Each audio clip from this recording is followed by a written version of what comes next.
Ladies and gentlemen, welcome to the ZoWhat Morning Show. I'm your host. I hope you guys can hear me. They got a table in here for me now. Huh? Looking all official and regal. Where Geoff at? I'm here, Negro. I can't see you. There he is. Shit. Drinking Incredible Hulk juice. Bro, look, little pineapple and sea moss. Oh yeah, very good for you. You know what? Sea moss is like, the people who believe in sea moss, you guys are like Jehovah's Witnesses and Mormons. Y'all some damn radicals. Well, I don't follow. Turn him up so I can hear him. Turn that little speaker up over there so I can hear Geoff. Yeah, is it from y'all's end? No, we got you now, Geoff. We got you. We good? Yeah. Okay. Cause bruh, if I even hear tell that it's good for you, nigga, I'm drinking it, eating it, smoking it, cause it's a wolf chasing me. All right, so let's get it started. You already know before we get into today's topics, we like to go deep into promoting Black-owned businesses. I've got one right here in front of me. Total Package Energy. Yes. They got a new product, pea protein. And I don't mean good urine. for you. Good for you. Yeah, pea protein, man. 20 grams of it to go along with the Total Package Energy Shot. 0 carbs, 0 crash, B vitamins, amino acids. It's for the mover and the shaker. Somebody's got something going on in their life. If you don't have anything going on in your life, I suggest that you not be healthy. Was that wrong to say? You trying to tell folk to lay up and die, Zo? Is that what you're doing? I'm saying if you're not locked into your purpose, what's the purpose of being healthy? Well, I'm gonna tell you what. If you're not locked into your purpose, you know how the basketball game at the end when it's like 137 to 28, Right. and like the last few seconds, everybody in the building just gives up. The referees, the teams, the people watching. What the fuck are we doing for these last 10 seconds? Well, that's where you are right now if you're not in your purpose. Right. Okay. Right. Hey, so please Ain't get much it. to say. Please go to Total Package Energy and support both of these products. Unflavored, no sugars, gluten-free, soy-free, and vegan. Get on it. Get your life together. Support this Black-owned business, Total Package Energy. Speaking of Black-owned businesses, I tend to wait to promote myself, but this is important. Ladies and gentlemen, this is a call to action. All right? I need everybody to go to my masterclass website, ZoWhatMasterclass.com, and sign up right now for my masterclass. The masterclass will debut September 2nd. Wow. At 3 p.m. Pacific Standard Time. Sign up now. That's Do you understand? dope, sir. We have a comprehensive curriculum being developed. You're not just going to leave with me talking. You get that every Monday for free. Right? You're going to leave with a curriculum. You'll be able to access this website, ZoWhatMasterclass.com. You'll be able to access this website forever. You'll be able to access the content forever. But I need you to sign up now. 4 modules. Each one of those modules will be an hour long. Each module is predicated on the 2 books that have come out and the 3rd that hasn't. I have turned those books into a more rigid curriculum for helping people out in relationships. I need everybody who watches this show to go right now. Call of action. ZoWhatMasterclass.com. Please understand we're taking PayPal, we take American Express, we take debit cards. We set up to take all forms of payment. Now, this is a condensed version, in reverse, let me say that in reverse. This is an expanded version of my coaching. Right? My personal one-on-one coaching. My personal one-on-one coaching is 95% more expensive than this class. We designed it that way because we wanted an influx of people to come in and get the tools during this time of COVID. People's money short, so we chopped the price by 95%. ZoWhatMasterclass.com. This is a call to action. If you're serious about healing yourself, if you're serious about healing your relationships, get there now. Don't talk about it, be about it. Anybody who signs up today during the show and I see the notification, I will be shouting you out. I will be giving you love. I will be acknowledging you for taking that step. Now that that's out the way, I got a new product to go along with Total Package Energy. This is the black version. What is that stuff that the old baseball player who went to Auburn, played for the White Sox, the big hurt? Frank Thomas? Frank Thomas, thank you. Thank you. We got a black-owned version of that stuff. Right? What is it called? I don't want to say their name. But I'll say the name of this product. X-Wolf. And what I did checking in on X-Wolf was to understand that this is what that product is, but only better. When you start putting Tankat Ali in some things, you know what that's about. That's about Woodstock. Okay. That's about Woodstock, man. You have my attention. Look, Jeff Brown. Yes, sir. This thing got horny goat weed in it. Oh, yeah. It's got maca root powder in it. Oh, maca root? Oh, yeah, bro. Let Yeah. me tell you something. It's Right got there. Mucuna prurens extract in it. I don't know what the fuck that is. It's got Polypodium vulgare powder in it. I don't know what that is. Listen, it's got Tankat Ali root powder in it. Now, I know what Tankat Ali is. That's that long kiss goodnight, honey. That's that long kiss. Mwah. That's what got your mom and your daddy back together. That's that. We back together, baby. It's got saw palmetto berries in it. Yeah, you take that when you need to borrow a car, but you don't want to ask. Yeah.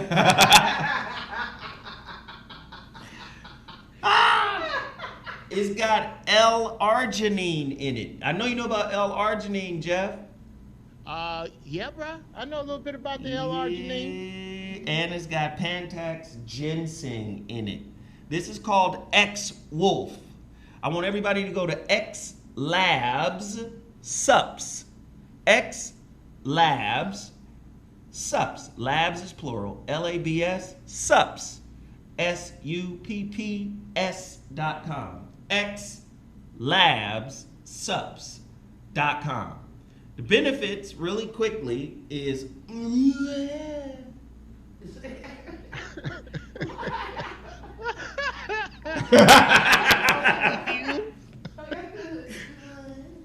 because I can get technical. Improved mood, build stronger, leaner muscles, optimize physical performance. No, it's Right? That's what it is. IXLabs.com. Tell them Zoe Williams sent you, man. This is a nice product. I'm going to be promoting it for a little while, man. I'm going to try to get them where everybody else is on the totem pole. We did Total Package Energy. Now it's time for Weed Juice. Weed Juice, Weed Juice, Weed Juice. I done told y'all about my homeboy and his family and how proud I am to see him still out here doing his thing and grinding and hustling. Please support weedjuice.com. We are the people that keeps this business in business. Please continue to support and help him build his juicery. Again, order it, he'll ship it out, he'll take care of you. Please support that brother there. Hurricane report. Can't never forget the hurricane report. Can't never forget the hurricane report. h-report.news. You got to write it, you got to take action, you got to maintain freedom. This is an alternative news source for centered or geared towards ADOS people, American descendants of slaves. You can't get the real story from CNN. You can't get the real story from Fox. Maybe you should try the Hurricane Report. Hurry, H-U-R-I-K-A-N-E, report. The Hurricane Report. h-report.news. Get over there, support them, ride with them, get their back. This is the real thing. Sarah, listen. What are you doing, young lady? Geoff, reprimand her for me, because I don't... I had thought I had put it in there when I was uploading stuff, and I didn't. I'm sorry, Hurricane. Well, you thought like Mandy. Mandy thought cat shit was candy. Now, you got to get your thoughts together. Okay. And before you get your deeds together, your thoughts must be together. Yes. I don't want you to be sorry. I want you to be careful. Yes, sir. Lord. All right now. That's my mild goon hand right there. Lord. Yo, what hand? My mild goon hand. All Zoe Williams, we got to shout this cat out. I got to say this, if I may. Wait, hold on. Who is this cat? Romney Malco. Who is that? The brother from the 40-year-old virgin, the bald dude? Yes. Smart guy. Oh my God, smart and brilliantly talented. Let's bring him on the Please ZoWhat watch. show. Goddamn near made me cry. Watch Tijuana Jackson.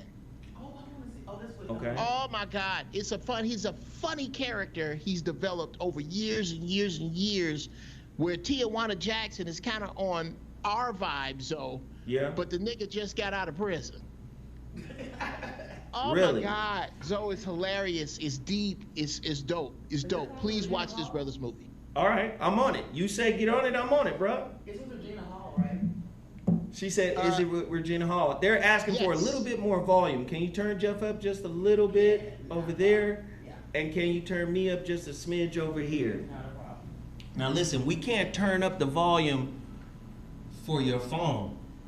Now if you've dropped your phone in oatmeal Exactly. or the toilet and you've ruined your speakers, there ain't shit we can do on our end but mess our volume up. Right. So If your mouth hole, if your ear nasty, and you getting nasty ear juice all over your shit for over a year, and you don't clean your phone, and now you can't hear. If your speaker is bad, if your shit is janky, if it's holding on, if you got the first smartphone ever made still, none of that. ain't nothing we can do. Alright, so now I'm gonna say this. The holographic relationship is available on Kindle and from my website. If you want a paperback version of it, all you have to do is go to my website, IamZoWilliams.com. If you're okay with having a Kindle version of the holographic relationship, all you gotta do is go to Amazon.com, look up The Holographic Relationship by Zoe Williams. Also, The Relationship Dismount is available in 3 formats on Amazon.com. Paperback, Audible, as well as Kindle. Let's cash app, cash mob, let's do all we must to make these brands take off in the way that we want them to. Now, quick reminder before we jump back into the shows. ZoWhatMasterclass.com. It's 400 people in here right now. I need 400 buys right now. Sign up right now. Everybody should sign up. 400 people. ZoWhatMasterclass.com. I promise it's going to be life-changing. It's going to change the way you view relationships, intimate relationships, moving forward. ZoWhat Masterclass, the relationship coaching series. Geoff, are you ready to talk? I am, brother. I am nice and high, and y'all can't hear this, can you? What I'm doing? No, you don't hear none of that. We don't hear none of that. All right. Well, I am. Oh, girl, no. I am putting together Zoe Williams. I really believe. Yeah, man. Yeah. I can't wait, bruh. I cannot wait to hear your album. Oh, man, I got some stuff, too. Oh, I know you do. But see, I just bought a piece of equipment from James Broadway, and it's got some Broadway dust on it.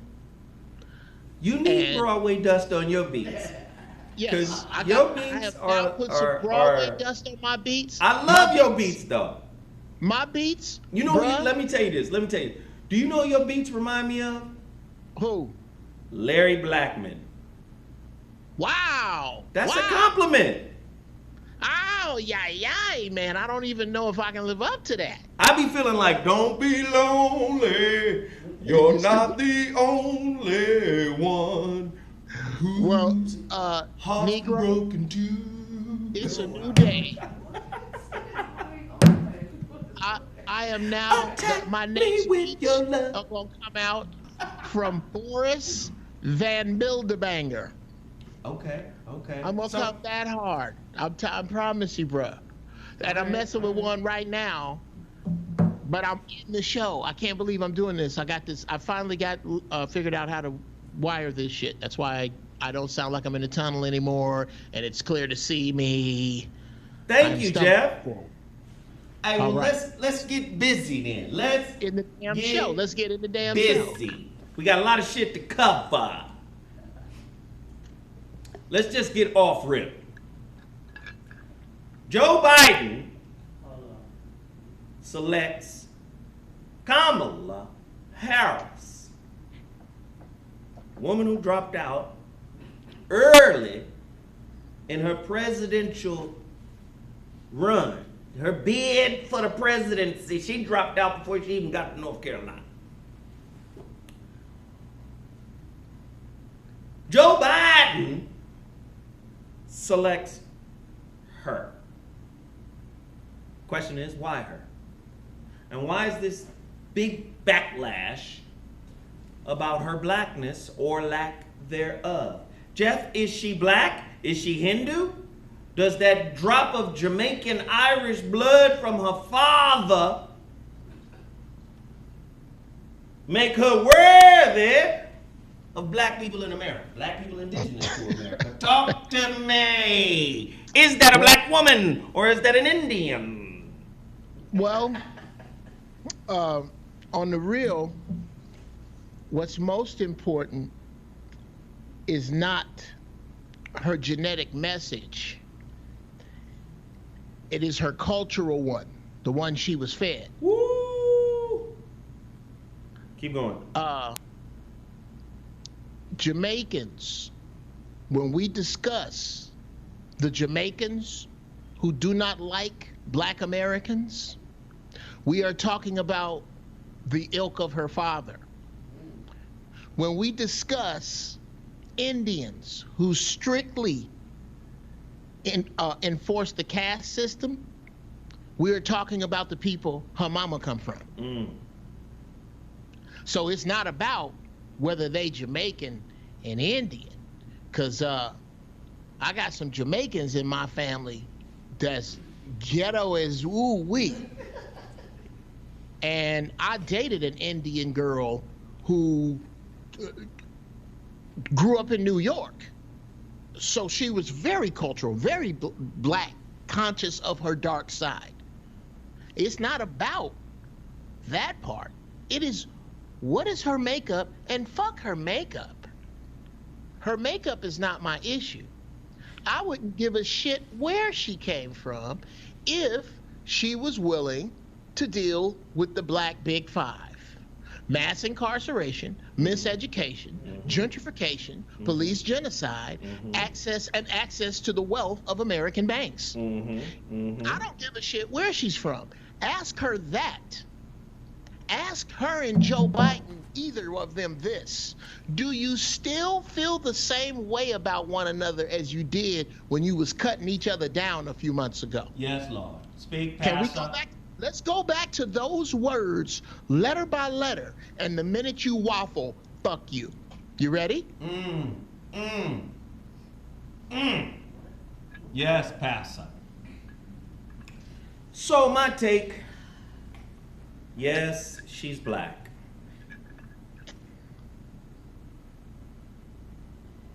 You've heard me say on a trillion shows that DNA marker in India makes her black on her mama's side. Indians are black. If you understand the caste system is based on a Sanskrit word called Varna. Varna means color. The blackest people own the bottom. The lightest people own the top. That's the Hindu caste system. The Brahmins are at the top. Her mama is a Brahmin. Now, what's the difference between a Jamaican and an Indian from India? Because there are many, that's why they call it the West Indies. There are many Hindus in the Caribbean. So they've been intermingling for a long time. Where do you think you get that curry goat?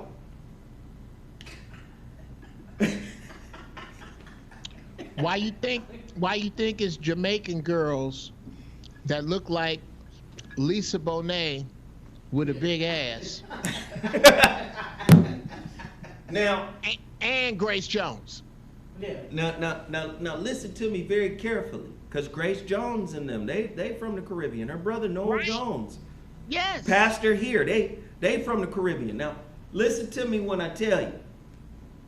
See, this is the key crux for why Black America can't work together, can't stay together, because we're tribal ideologically.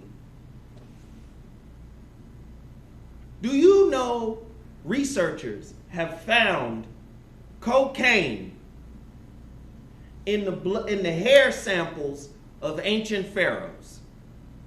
But ain't no coca leaves in Africa. What it implies is that Africa was doing trade with the Americas. Both these places got pyramids. When you go back and you do your research, you find out that the ancient Americas are as black as the people on the continent of the ancient continent of Africa.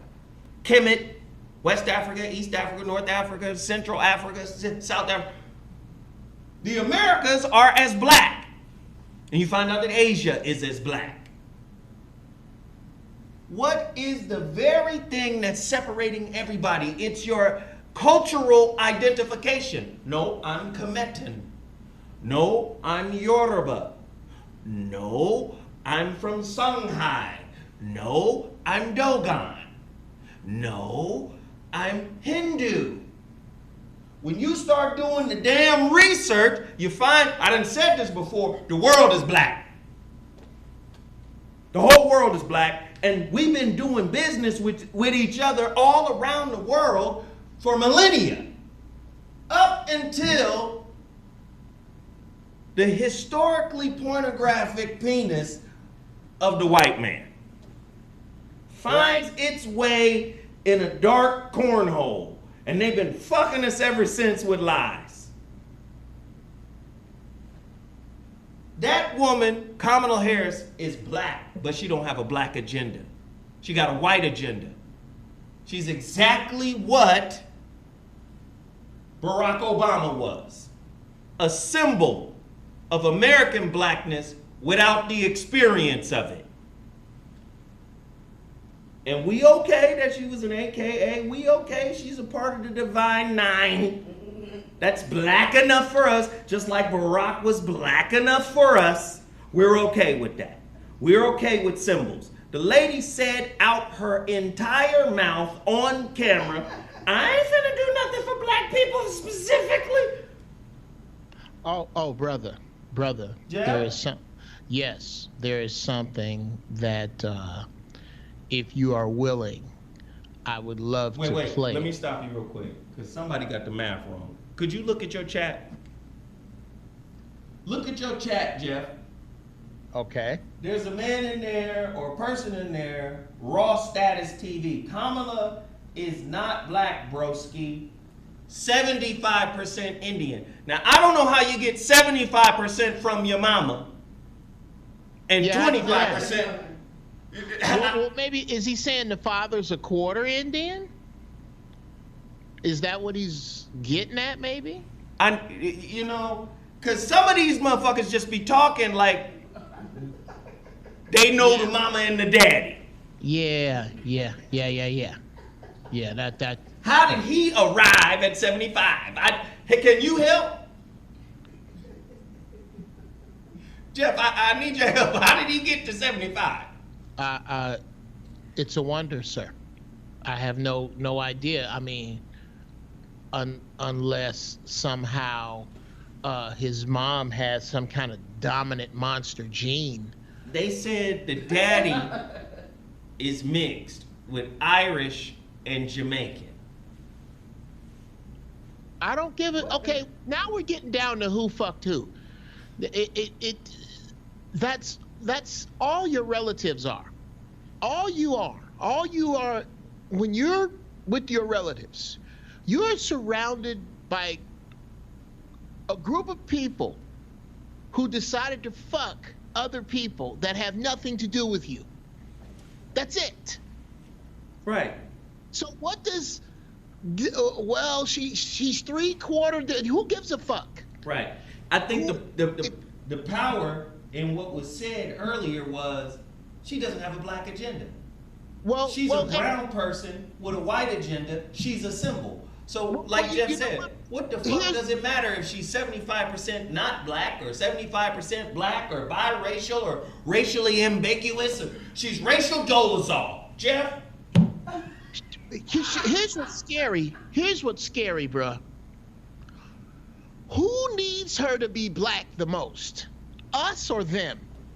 Ooh, keep going, Geoff. Who needs, because in order to pull the wool over your eyes, black people, we need Kamala to be black, and we need you to defend it.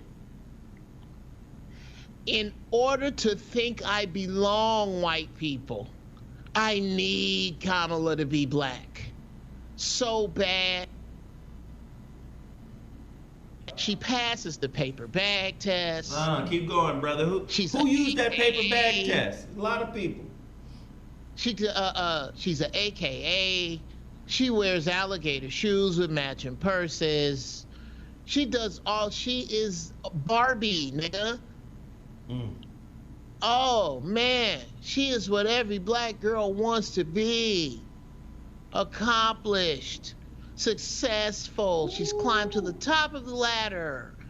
And anybody who has anything to say about her is hating. Except for maybe the women she put in jail for their truant children.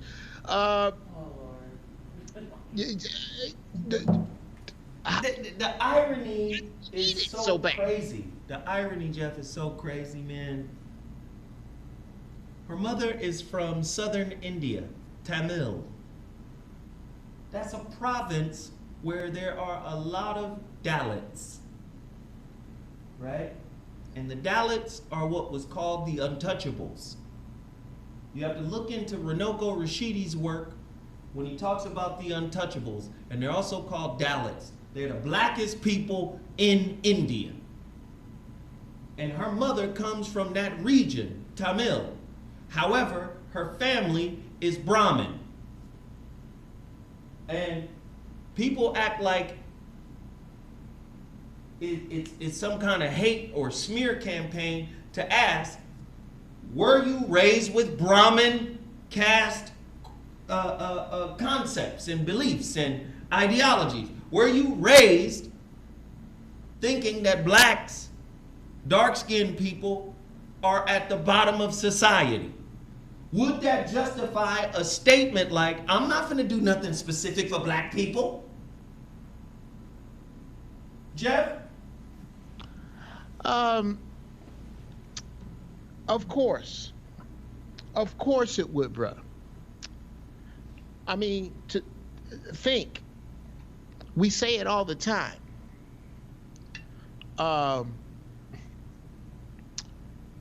In order to climb the ladder, that is the socio-economic ladder, if you white,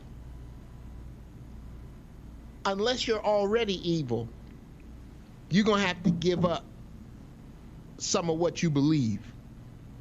If you black, oh, you're going to have to give up who you are to climb this ladder. So anyone who gets above a certain level has bent the knee. That's just what's up. You're going to have to do that. You're going to go and learn how to play golf when you really don't give a fuck about it, and then you find out that you're good at it.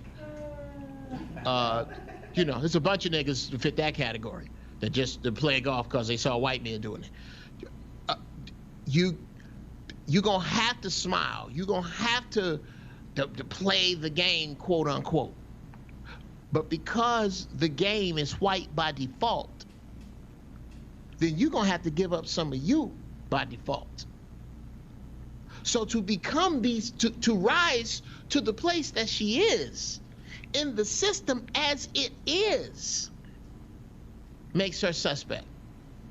100%. Anybody up there in a system as foul and filthy as this is, the higher you are, the more suspect you become. 100%. 100%. Now, let me say this real quick. It says the woman is Caucasian. They brought this up on her birth certificate. Please understand that India was colonized just like Africa, just like America, by European powers.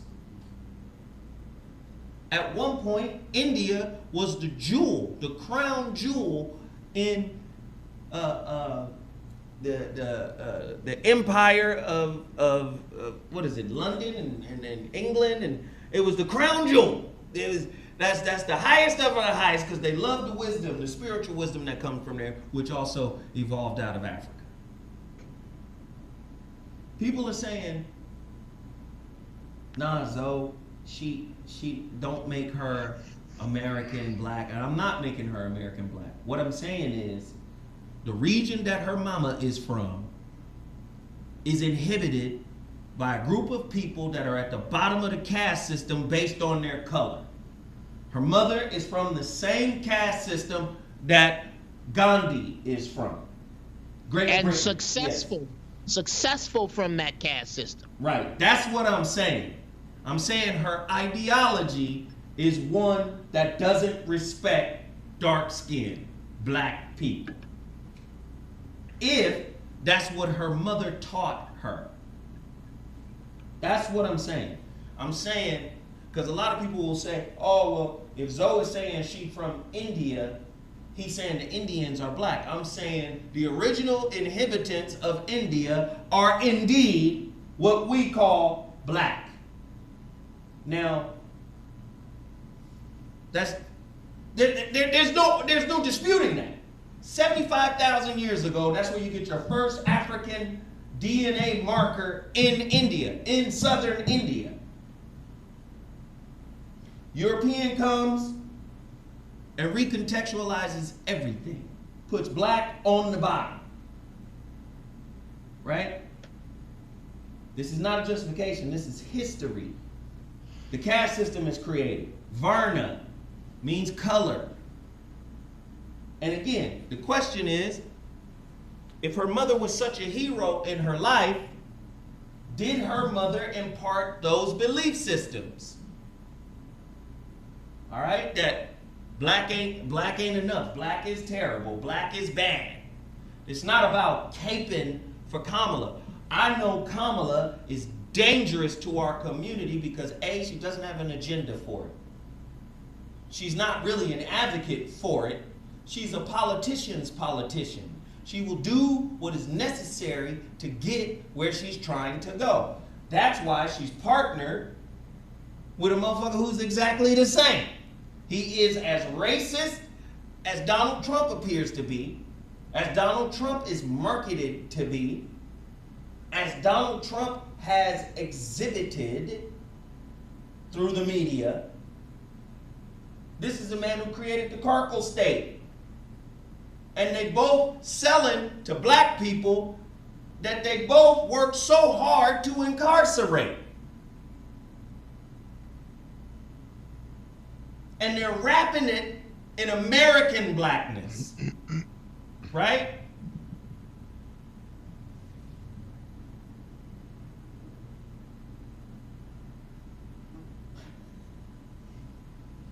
Why can't we just get a regular sister from Compton to run for president? A regular sister from DC to run for president? Why she gotta be some odd, fangled, weird, racially ambiguous 37 different cultures and belief systems? Why gotta be that kind of person? Geoff? Well, boy, first off, you mean why not Michelle?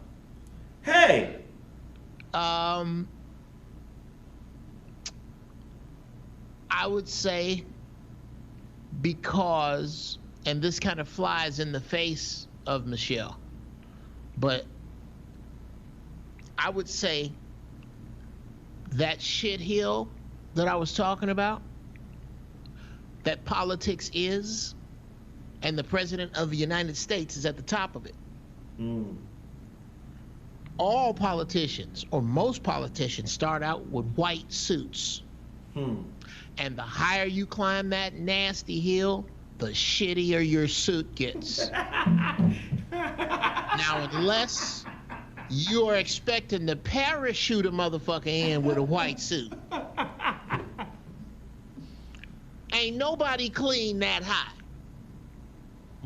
Nobody. So by default, she's not going to be that, because that girl wouldn't make it that high. The girl we want, the conscious sister. Name a conscious sister for president. Name one that you would have, and I'll tell you why she'll never make it. Why don't you just tell us why? Because it's going to take too long to name one. Okay. What the fuck is going on? The first one to pop off the dome, Sister Shahrazad Ali. Ooh, okay. She would never, ever be president because she would be willing to be more than fair to people of color. And that can never happen. That a republic, a government, is more than fair to us. Look how we succeed. Look how we excel right now. They can never be more than fair to us. So this woman could not exist. This person could not exist because they would have to be parachuted on top of that shit hill in a white suit.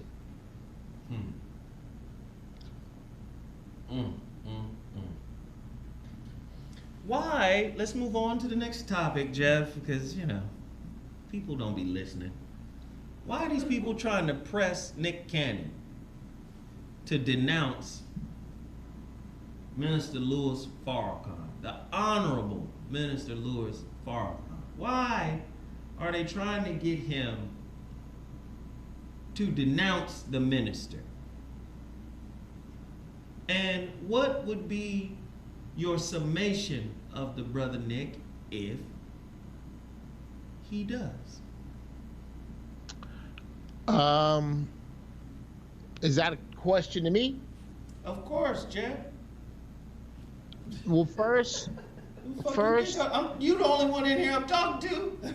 well, nigga, sometimes you throw a question up like you throw up a softball by when you finna swing around and hit it, and then you'll take off, and I'll get right hit in the face with the bat, trying to catch the fucking ball because you threw it. I'm asking the question. Yes, sir. All right, Nick. Let me start here. Nick, my heart goes out to this brother because it is my belief that these people got something on this dude because of how hard the 180 is. How hard it is. This ain't a Terry Crews 180. Terry Crews is 180. This nigga has been making the surface around the sun. His 180 has been real broad. Right. He tried to show you in white chicks.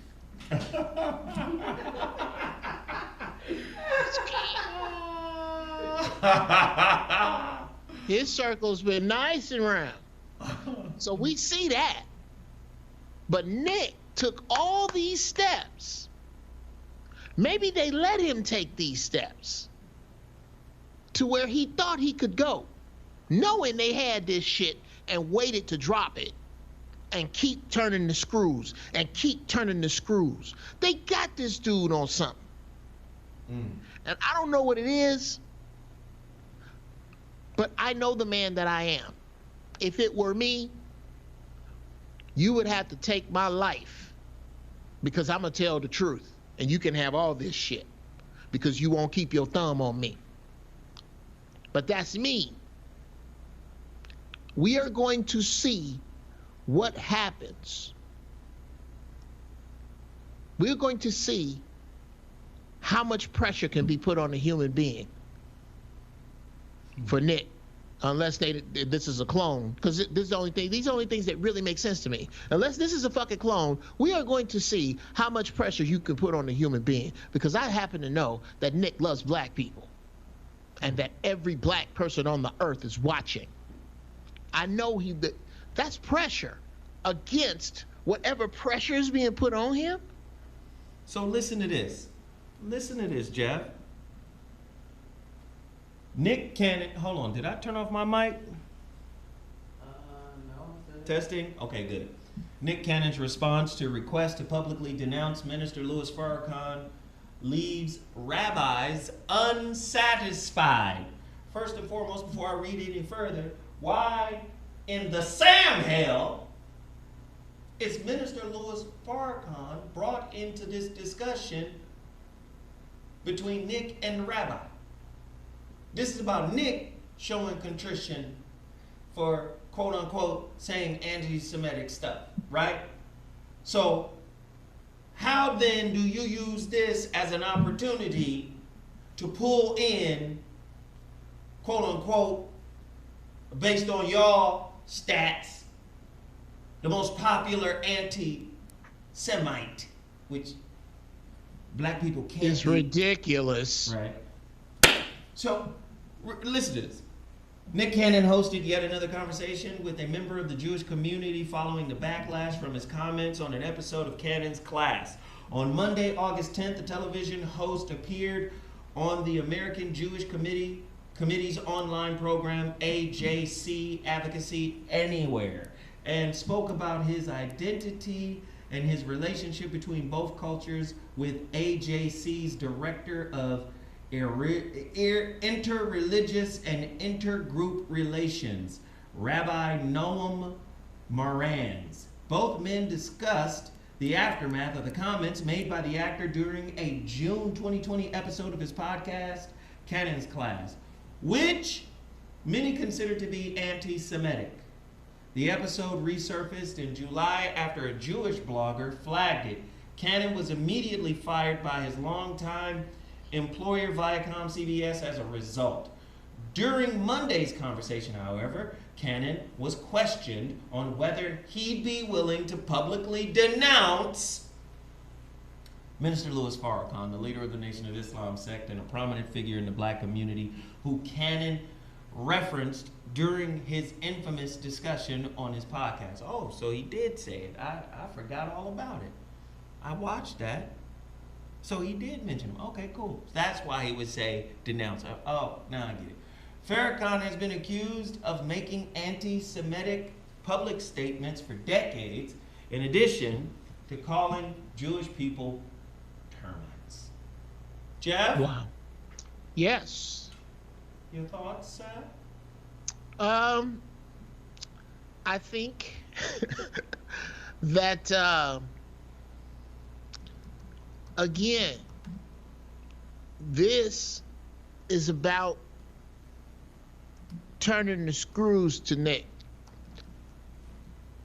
It can't be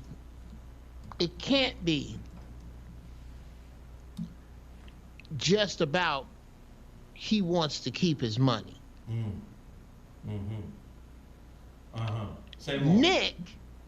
Nick has money that I am pretty sure is set up goddamn near bulletproof. Nick is not stupid with money. His money is set up right.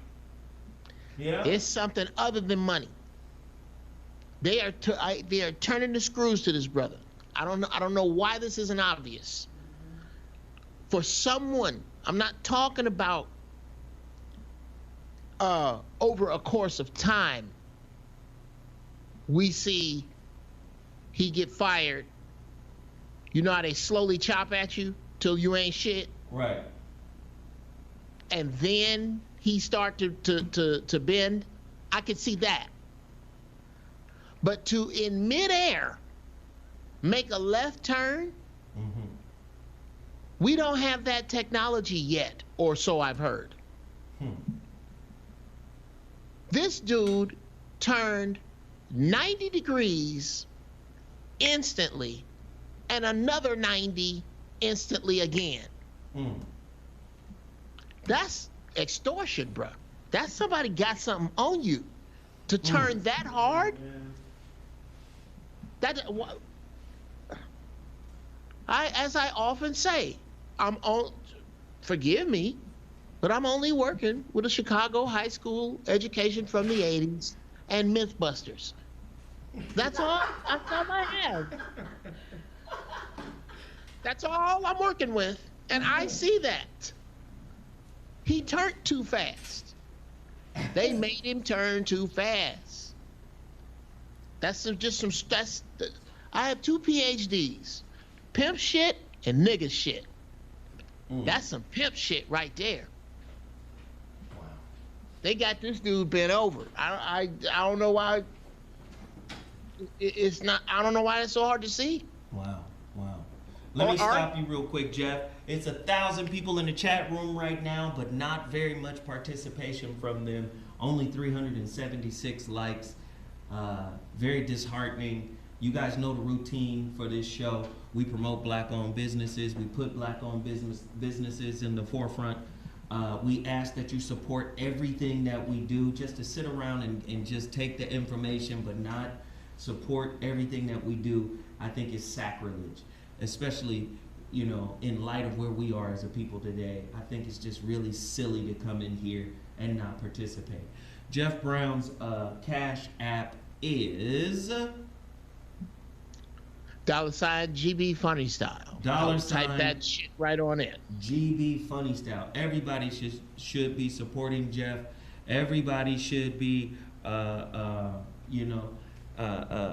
riding with Geoff and all of his endeavors and everything that he's trying to do as well. It does not cost you a thing, right, to hit the like button. I think it's just highly disrespectful, right? We put these businesses in front of you for your edification because you need to know. So many people ask me, Zo, hey man, send me a book list. I put together a couple of book lists. I got a book list on my website. It's called Zo's Bookshelf. But if you don't go to my website, you're going to keep emailing me asking me for a book list. But yet I still provided a secondary book list for people, right? With 21 different books on it. See, it's not just about continuously giving. It's about reciprocity. And to ask you to hit the like button and y'all just to ignore it, I think that's just, it's just getting old. It's getting old, or maybe we getting old. Well, Zoe, if you could tag, I'm gonna tag my hand on that. Tag. Here's what's really bad about this to me. Y'all know how I tease Zoe all the time and say that this nigga must have done time to have read this many books. It's the worst joke because ever. nobody has the time to absorb this much shit. Well, guess what? Now all you have is time. What else you niggas doing? This makes that worse. If you really want to know, wouldn't he be hearing, hey, Zoe, man, this book, book number, I gotta go look at your book list, nigga, because I haven't looked at it. I can tell you that right now. I'm right now concentrating on making beats as dope as I think the ones Broadway is gonna give you. That's what I'm fucking with over here. Don't be lonely. You're not the only one. Anyway, fool. Yeah, all you got is time. So I don't see. It's a lot of motherfuckers that say they fuck with us that don't. Let me say that.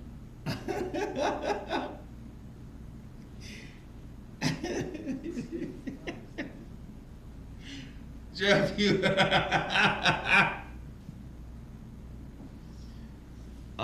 Geoff, them damn Geoff beats, man. They cameo-ish. Tell the truth, Geoff. Nigga, look.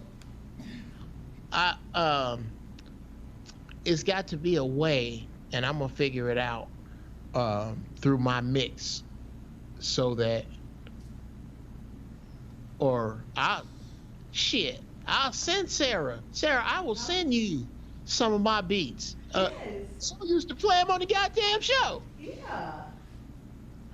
Let's do that, because I want people to hear the shits, man. Okay, yes, absolutely. There's some niggas in here already know that if you come to Giraffe Balls, you watch Giraffe Balls on Sunday, I'll be playing my little funky ass beats. I would love to, yes. I'm gonna send you a little something there, Zoe. Please. Oh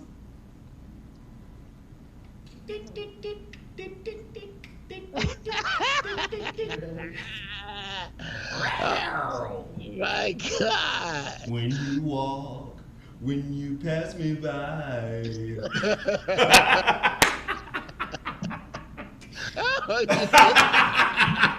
Okay, let me stop. Let me wrap up this Nick Cannon thing. And the article goes on to read, perhaps intending to speak cautiously, Cannon prefaced his reply with a Hebrew phrase which translates to, if I'm not for myself, then who will be for me? The 39-year-old continued, I preface with that because in the black community, we often feel we have no one that is for us, and the people who do step up for us are instantly condemned. Like I said earlier, some of our great leaders have been called anti-Semitic: Muhammad Ali, Martin Luther King, Malcolm X, James Baldwin, the list goes on and on. So many people that we look to as black leaders have been called anti-Semitic. Martin Luther King at one point was called the most dangerous human being by America or in the nation, and was deemed as a terrorist. So the way he's breaking it down is very intelligent, and he's very smart about how he selects his words here, right? Martin was called the most dangerous man in America and was deemed a terrorist. So when you see someone like Minister Farrakhan to our community, he has been a leader. The Masked Singer host went on to highlight Farrakhan's accomplishments, saying he put together one of the greatest peace gatherings in the history of the world. Million Man March, I was at the second one. The numbers describe themselves. with the Million Man March. So for us, we see that. Cannon went on. But the words and demagoguery and the hate speech that your community, specifically the Jewish community, has experienced, I could never stand for anything hateful. I can't stand for anything that does harm or treachery to a community that invokes fear, he added. I'm never here to defend any individual. Geoff?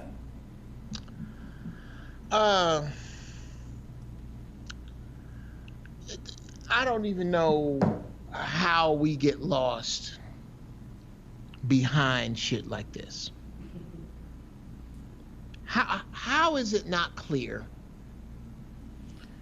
that anybody outside of your skin that is foggy is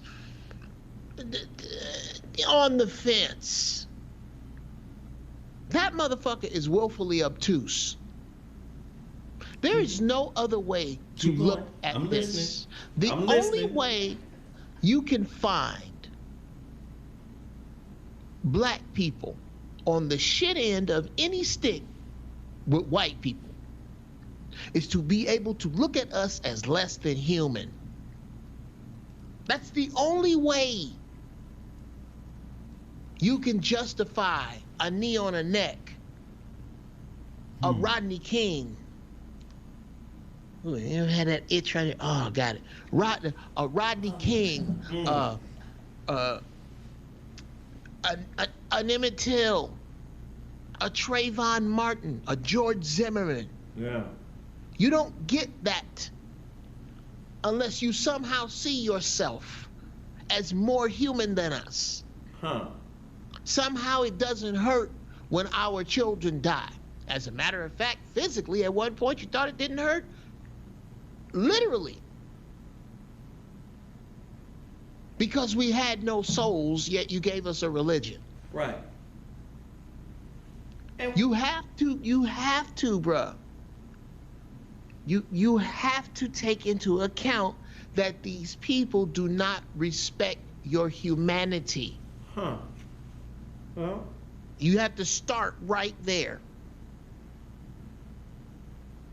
It's like this, bruh. Have you ever owned a dog? yeah, his name was Duke. Duke. Okay. Did was he ever around your babies? Like did you ever have a dog around your babies? Yes, but he only bit white people. Okay, great dog, great dog. Okay. Now, Zo, I kind of know the answer to these questions, but I'm going to ask them anyway. Were you ever just outright cruel to that dog? Never. Never. To Did do- you love that dog like a member of your family? Yeah, we set an apartment building on fire because some bees attacked him, and they was living in the garage. So we took a shitty pamper and set this is when Pampers was made of plastic, and I remember that. we took a shitty pamper and was trying to burn the bees that was attacking Duke, but the plastic from the diapers kept falling on the shrubs, and each time we came back, the fire was bigger. And then we finally abandoned the whole apartment building without telling nobody that the garage was on fire. Okay. Before you All in the incriminate name of yourself love for further, Duke. Go ahead. I'm not sure what the statute of limitations is on arson, so let's just what I'm saying is, y'all love Duke was a member of your fucking family. Yeah. Now, bruh, what would have happened if Duke had a toy in the Prima's leg? Oh, Duke had to go. Duke got to go. Duke would have got taken out back. We'd have had hot dogs. And that is exactly, brother. That is exactly anyone who is not, what's her name? Dr. Jane, The white lady?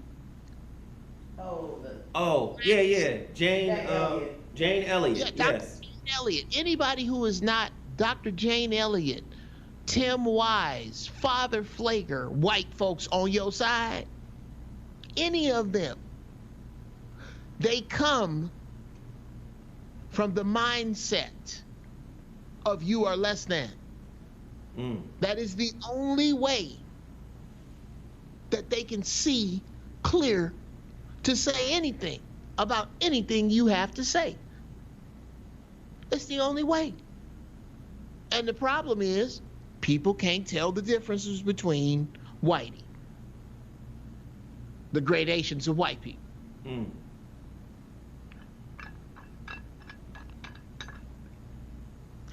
I'm done, nigga.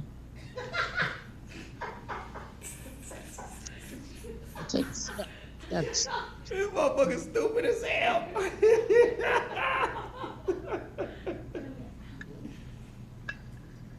Hey man, I just, this is a perfect example of why our granddaddies and uncles used to say, this the white man's world, nigga.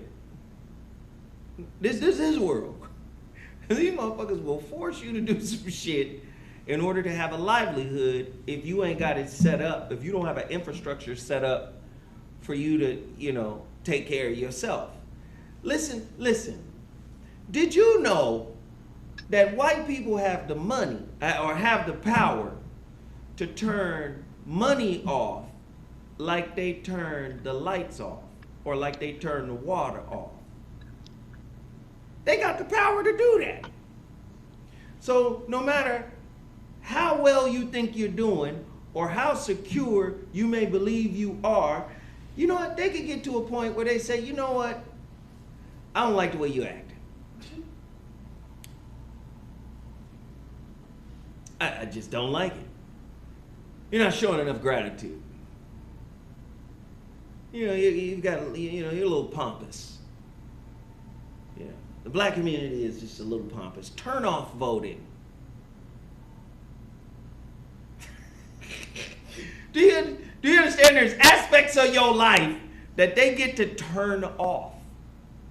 And the only answer that you have for keeping the money turned on, for keeping the education turned on, for keeping the voting turned on, is compliance. You got to comply. Ooh, I got to get. Ooh, wow.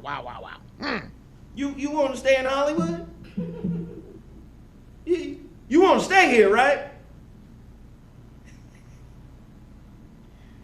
Get down on your knees and show the proper respect. And please understand. Lower. Go ahead, Geoff, because I know you got Lower. something.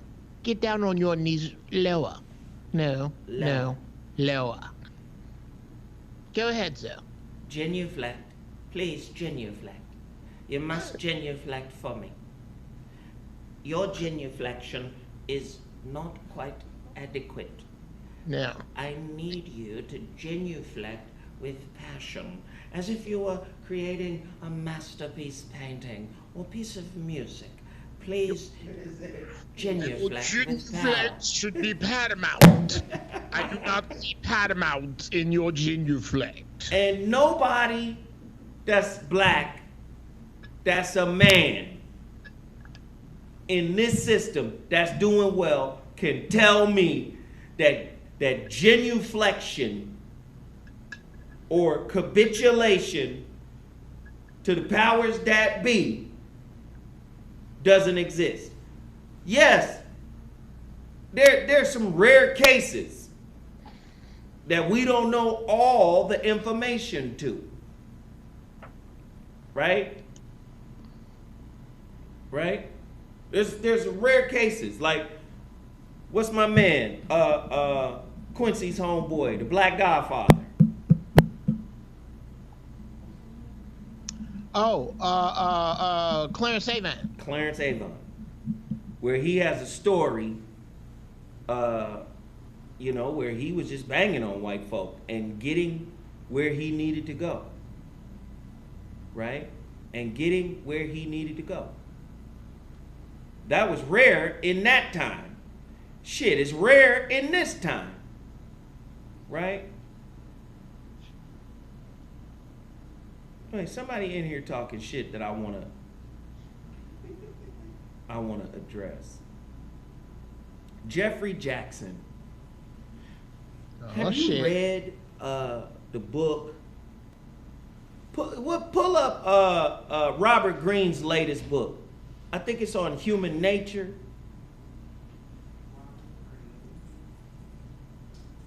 I just read, I bought it, but then I read the full piece recently, and it's a very powerful book.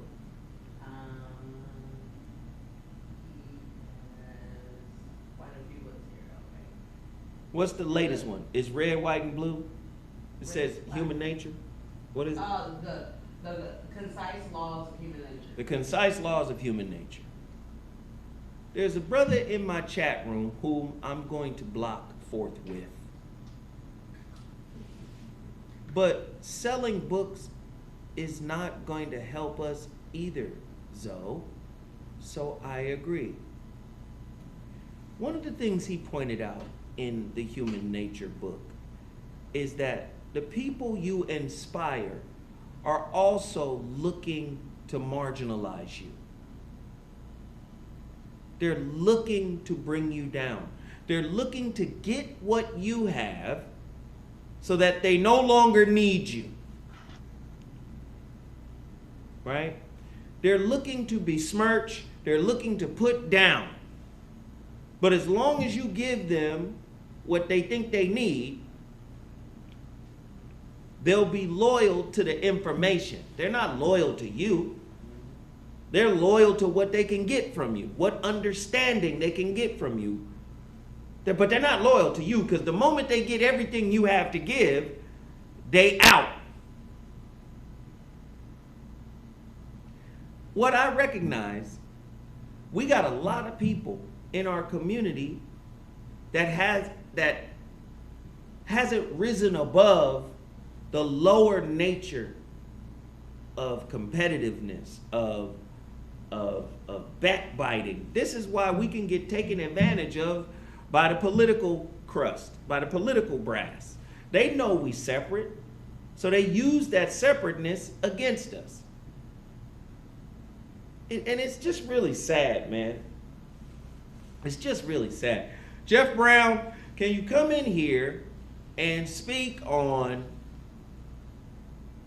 your intellectual rant? Have you been writing notes? I have, sir. Your man, oh yeah, that's what it was. Selling books. Now, the Surgeon General or somebody official done fucked up and said that we helped stave off COVID. So I've also been doing quite a bit of this. That my vitamin C intake is up. Let's start with Mr. Low-key throw some salt about selling some fucking books. Yeah, you're gonna be Mr. Your Crime. That's the way it was when I was growing up. Okay, Mr. Don't want to take the trash out and just gone out and play. That's who you became. So, Mr. Throw your little bullshit. Mister. Do you understand that pretty soon it could be illegal to buy any books? Since when, one, is true knowledge not without some cost? Since when has it been a bad idea to buy a book. It sounds like your priorities are fucked up. If at this time you can suggest that with people's last money, they shouldn't buy a book, yeah, bruh, that's about the way you think. Soon, and very soon, we are going to see the king. maybe before you have grandchildren, those children will only recognize symbols. You better buy a book. You better read a book. It's vulgar to tell black people that somehow a dude is hustling you with a fucking book. Books ain't gonna save us. That's just vulgar, man. That's vulgar. You don't know who that person, you don't know what little boy would be sitting in a room with Zoe's book just sitting there. Take your dick out the future. Hey. Oh, that's funky. Go make your song. Take your dick out the future. Take your dick out of the future on some Parliament shit. Try to bow. Take your dick. Yeah, I'm finna do that. Okay. Anyway, here's what's scary. Zoe was talking about turning off your way of life. Let's see what they do if we turn off money. There is a way to live, but it requires the one thing we do not as yet have, and it's not talent, it's not perseverance, it's not ingenuity, it's not strength, it's unity. Having the unity to go, okay, I am a plumber. My boy over there is an electrician. What plumbing work does he need that equals 5 grand? And maybe my electrical work equals 6 grand or 7 grand. And we work something out so that with all this fucking off time we have right now, we build $5,000 toward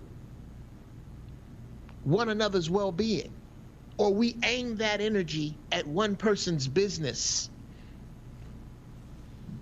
As partners in your business, I am a plumber, but I want to be a partner in your business. I will do the plumbing for this building. On some, I tell you who ain't worried about this shit. The Amish, nigga. Who I've been telling y'all. Keep going. How much does, hey Jedediah, how much does it? Jedediah. Jedediah, I drive a Toyota Prius. It'll cost me $3 to go 75 miles. How much will it cost you? 10 apples, nigga. He got a horse. Them apples grew in the field. He got a bag on the back of the horse collecting the horse's shit so he can take it later and fertilize the field with it. Fuck you and what you grow. He Amish, nigga. He outside of this. Been outside of it. Ain't worried about it. He has a community that he is wrapped in. The only way you gonna survive is to wrap yourself in your community and quit fucking around with this hippity snippety ass shit. It's gonna kill you. Pretty soon, that's all that's gonna be left. There is a grand burning. All you ignorant ass niggas are gonna burn off in your ignorance. One way or the other, your weakness will come and eat you. And what will be left is people who understand what it means to unify. We was talking about genuflecting. And I'ma close. We was talking about genuflect. And we all like to say, we don't and we didn't. But do you understand that if you speak both languages and you know exactly what the fuck I'm talking about, that's genuflection right there. Code switching.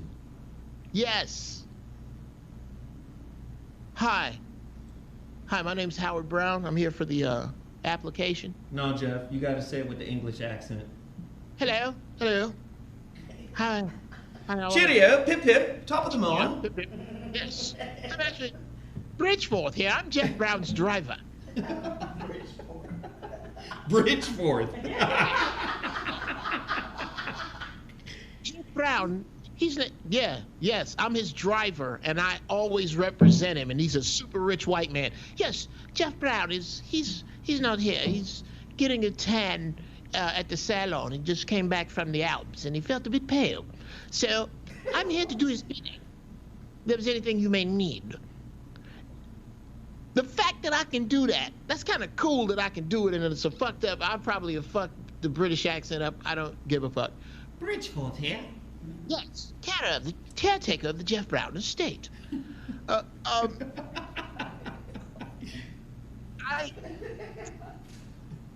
Dude, to the fact that I can seriously, when I first came back here and wound up homeless, I had a job at a hotel downtown.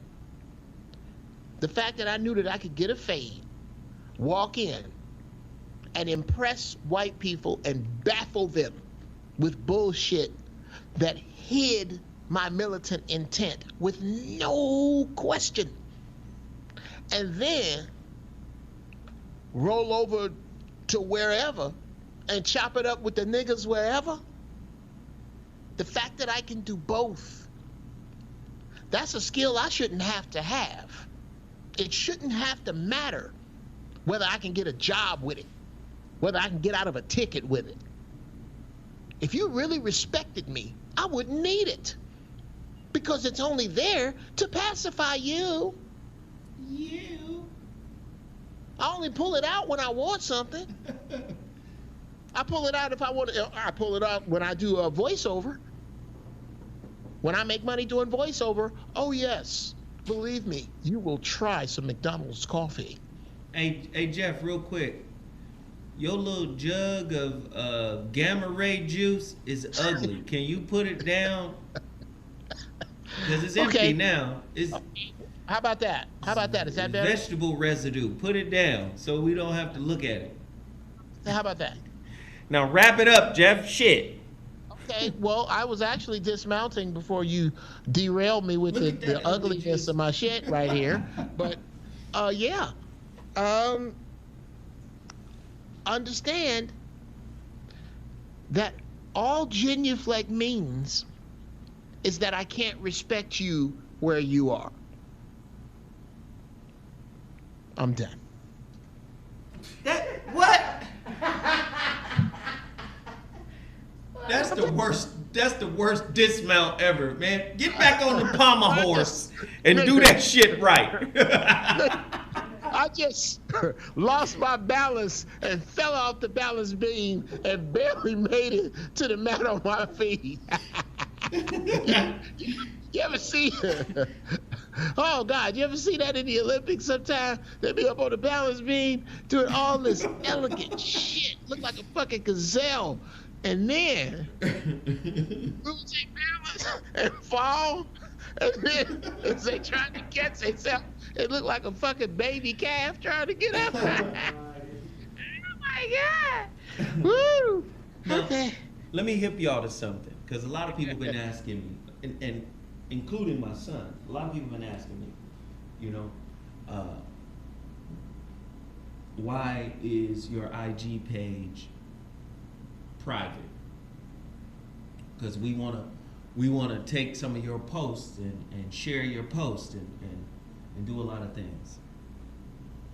This is the thing that really pisses me off, because let me tell you something, man. I have seen Geoff grow as a person since we started doing this, and I'm sure he's seen me grow as a person. I have never, in any of my shows, presented myself as, flawless. Like, I know everything. I lead with my flaws. I've been talking about the wrong shit I've been doing since I've been doing these shows. If you really listening to the shows and you really outlining my intention or receiving my intention for why I do these shows, you'll see that I lead with, man, I'm a fuck up. If you get the relationship dismount and you open the relationship dismount, it'll say this book is dedicated to all my failed relationships. I had to fail in order to gain this knowledge. So to go back to my IG page being private, every time I unlock my page, I get a whole bunch of fake accounts talking shit about me and Corey and our relationship and these shows and Geoff. Whole bunch of fake accounts. And what bothers me is the energy and the effort we put into this show and shows like this, whether it be Mansions, Voice of Reason, or whatever. The main through line for 85-90% of the shows is unity, working together. What Geoff just outlined, right? Working together, getting over our differences, putting the bullshit aside, and finding a way to regain our power. You don't have to like it if I say it, right? Maybe you need to hear somebody else say it. Maybe Geoff has to say it. Maybe Minister Farrakhan has to say it. Maybe the Honorable Elijah Muhammad has to say it. Maybe Noble Drew Ali has to say it. Maybe somebody that you like got to say it. But if I say the same thing, just because it's coming from me doesn't mean it's any less the truth. Elijah Muhammad said, our unity has the power of an atomic bomb. Geoff has been reiterating unity. I have been reiterating unity. There is somebody on my Instagram page, I just make it private. Somebody on my Instagram page, every time I do a show, I delete them, I block them, I restrict them. They create 18 different motherfucking, and here's the whole point of why I'm bringing this up. And I've been dealing with this for over a year and a half. No, not a year and a half, about a year. This is why I'm bringing this up. The effort that motherfucker is putting into talking shit to me.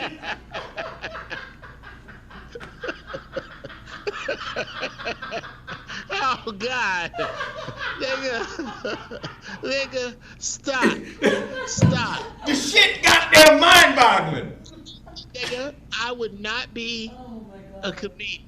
I would not be a comedy writer if I did not point out the sheer brilliance in loading up the word motherfucker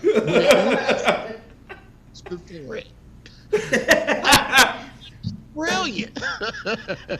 Because the place that you built this part of your persona was the last place we was gonna hear motherfucker from. Well played. This shit just blows my mind. That's a person who's dedicated to hating. That's a person who's dedicated to mischief. A person who's dedicated to trying to tear somebody down. Yes, I'm flawed. Yes, I'd probably hit your mama if I had a chance. Yes, I'm flawed. Something's wrong with me. Something has been wrong with me for many, many years. But you know what I've done? I've tried to be honest with myself at every step of the way. I gave you guys examples when my kid was a little guy, a younger guy, and I was on the motherfucking court and I got into a fight with somebody.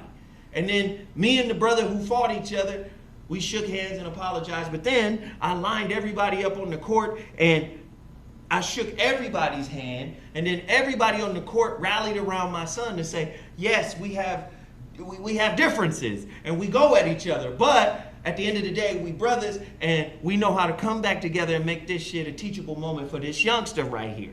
Do you understand?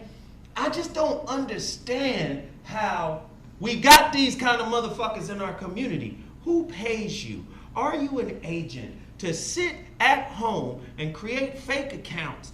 But when I present something to the community at large, nobody moves. Something that is beneficial, nobody moves. See, Geoff, you're in this game more so than I am, right? Okay. What I recognize is niggas gotta be entertained. If I'm on Corey's show and I get too deep, nigga, we came here to laugh. That's because your life is empty. Yeah. So if I come here to make you think, I'm trying to fill that tank. Yes, you can fill it with laughter. Yes, laughter can fill up your tank, but you're supposed to get laughter to feel good so then you can do good. Wow. Do you understand? Like, laughter heals, but once you healed, what you gonna do with a whole self? Yeah, you niggas like to watch. Yeah, it's a lot of people who like to watch Corey for like a sitcom and never take in the moral of the story.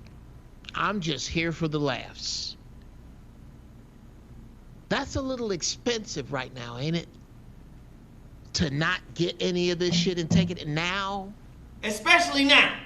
Especially fucking now. I dare you. I challenge anybody right now. Go back to any year, randomly pick through from Roscoe's Media Center forward. I don't even think we have anything before that, do we? Because before that was with the Foxhole, right? Right. You go back to Roscoe's Media Center, you can find it on YouTube. Pick a show and tell me that shit don't sound like Prophecy. But listen, Geoff, Prophecy has no value because Prophecy doesn't produce profits for the motherfucking couch potato. Wow. Prophecy doesn't produce profits for somebody who just wants to be entertained, for somebody who wants to escape their mundane, mediocre life.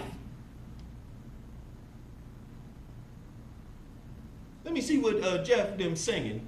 Nigga, sing Neverland. I came here to hear Neverland. Wow. Wow. And you know what? The sad part is, I can't make you appreciate it until I make you pay for it. The motherfucker created because they heard me speaking on shit because I be bearing my soul. First, all of the counts, you don't know who they are, right? They're not telling me who they are. But the motherfucker, the reason why I'm talking about it today is because I'm highly irritated. The motherfucker today used my mother's mom's name. This is my grandmother whom I never met. She died at 36 from stomach cancer well before I was born. The nigga created an account after Nancy Bell. Oh, wow, wow, wow, that's low. Big Mama's daughter. I didn't even want to delete this shit because it said her name. And I'm like, what?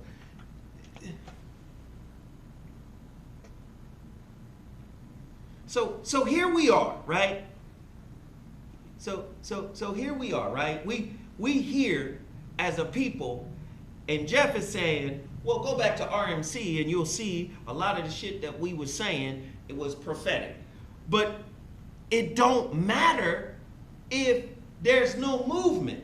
It doesn't matter if there's no participation. It doesn't matter if we don't galvanize as a unit.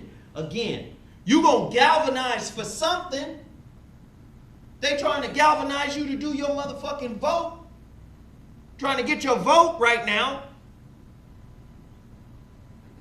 Do you understand what I'm saying? They trying to galvanize you to vote for somebody that's gonna get somebody else out of the office that's really gonna come in and do the exact same shit. You're gonna be galvanized to do something. They're trying to galvanize you to get a vaccine. All they gotta do is create enough fear, create enough anxiety, create enough worry, and then you'll say, the vaccine is the truth, the vaccine is the answer, so we can get back to... And I'm not saying it's a black person, it could be an agent. I feel like that scene, because this has been happening for months and I ain't said shit, this is the first time I acknowledged it. I feel like that scene in Malcolm, when his phone kept ringing, we're gonna kill you, red nigga. We're gonna get you, red nigga. And while I'm dealing with this in silence, not saying shit, what's important to us, we don't move on. We don't act on. Geoff got all these, man, I got stories, Geoff, for you to cover, where the Big 12, the ACC, and the Pac-12, and other national NCAA sports are shutting down because of COVID. And Geoff has been talking about how, the sports and all that shit needs to shut down and how that would create an opportunity for us to do something, right? And again, we've been talking about this shit for a long ass time. We galvanized on wet ass pussy. We got behind that. That was a national conversation. But I can't get 1,000 people in here to send Geoff $1. 1,000 people send Geoff $1. Send Sarah $1. Right? Send me $1. We can't get y'all to do that. And you think it's about the dollar. No, it's about the participation. But again, well, that's going on. We got a professional fuck nigga in my DMs. Dun, dun, dun. And y'all know me. Yeah. If you don't know me by now, if you think it's an act, if you think it's a game, right, just see me in the streets and do something stupid. And then you'll be introduced to an entirely different nigga that don't even look like this nigga on the goddamn screen. I'm tired of introducing niggas to the other nigga. Allow me to reintroduce myself. I'm tired of that shit.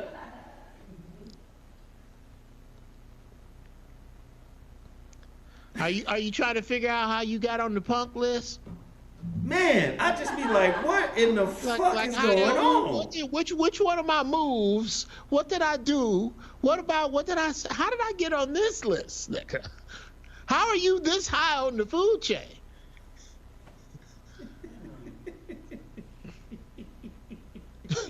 How did you scoot way up here, nigga? What made you make the jump? There's a what you call the doop doops? There's a doop doop. There's a doop doop food chain, and I think it runs along ability, natural ability, learned ability, willingness, and age. I would like to think that at 55, I ain't got no business fucking around with no 35-year-old. But if you just a regular old 55-year-old like me, I'll whoop your 55-year-old ass. Now, with Zoe's track record, how you reaching the, aren't there lower people on the food chain? Aren't there don't you think you ought to think about that? How do you think that's going to turn out?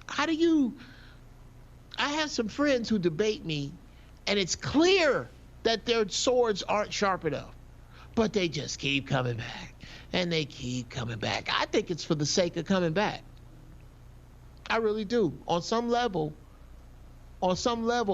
if you try to make sense of, don't just look at the fact that they are saying what they are saying. What do all of those statements say when put in a circle? If that's just a fucking dog chasing his tail, then why even give it any daylight? Doop, doop, doop, doop. Right. Why even give it any daylight? Fuck it. Just, yeah. In the words of my Uncle James, and this is how I feel about this dude here. If a dog bark at the moon, so what? That's what dogs do. But if the moon bark back at that dog, that moon just made the dog famous. Yeah. Be the That's moon. why I don't say nothing, Geoff. Right. That's what I'm getting at, bro. How much you don't say, how much you don't. But at some point,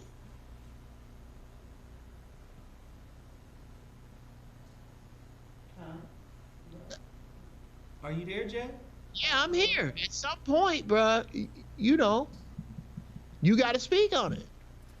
You know, again, I'm gonna keep it 1,000. Wow. Motherfuckers be like, Zoe, you lost credibility when you got into it with Aries. No, I didn't. You put credibility or respect on an image. I didn't lose any credibility because I came to you as me. You had an idealized, stylized image of who the fuck you thought I should be based on how I present myself. You created expectations on that. You weren't listening. Wow. I told y'all from the jump who the fuck I was. Go back to the foxhole. Louis Dix got disrespectful. I created the most iconic moment in foxhole radio history. The argument between me and Louis Dix. You know why Jeff Brown was there? You know why I did that? Because Louis Dix stepped over the line. He revealed personal shit about me on the air without my consent. And then thanked me for not dragging him on the air about the personal shit I knew about him.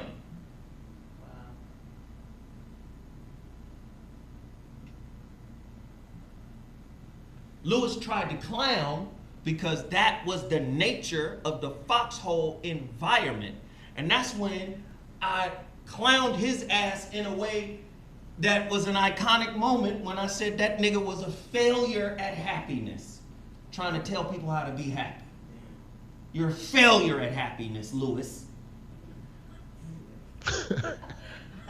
And it came out just like, if you know what you hear, what I heard in my head now that I look back on it. It was like in the old black and white movies when a motherfucker said something real heavy, the violins came right in afterwards. You're a failure at happiness, Louis. And all I'm saying is, I've been telling y'all who the fuck I am this whole time, right? I've been saying it this whole time. Nobody's listening. I am flawed. I've been telling people this whole time, shit inside of me needs to be worked out. So what did I do? I started the process. I started working on me. I started being accountable for the shit that I was in control of, that I could change. And through this process, I started producing books based on the information that I had accumulated to that point. I started to evolve. But I can't evolve your eyesight. If you see a square, you set yourself up for an ass beating if you approach me wrong. Oh, damn it. I thought you'd evolved that much. I was going to smack the shit out you the next time I saw you. But do you understand what I'm saying? That's what I'm trying to explain to people. Like, you seeing me through your own bullshit stereotypes and ideations that you think I fit. You don't know me. So, again, I'm sitting here sharing all of this in a real way because I want y'all to understand the knowledge that I have acquired along this journey cost me a lot.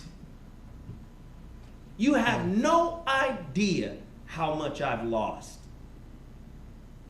You have no idea how much I've sacrificed to even still be alive at 49. You have no idea. I'm at the motherfucker. It's story time with Zoe Williams. Let's just get it. I'm in Pasadena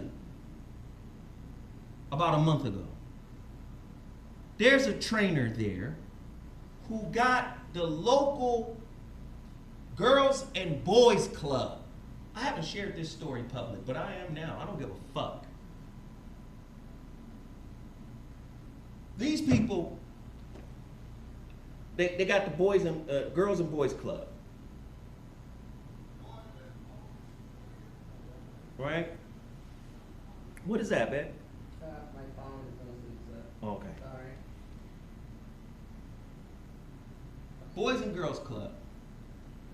Now, what's interesting is this Boys and Girls Club used to be just a goddamn girls club and I could never go in. I know because right down the street is my goddamn junior high school that's about to get shut down. Wilson Junior High.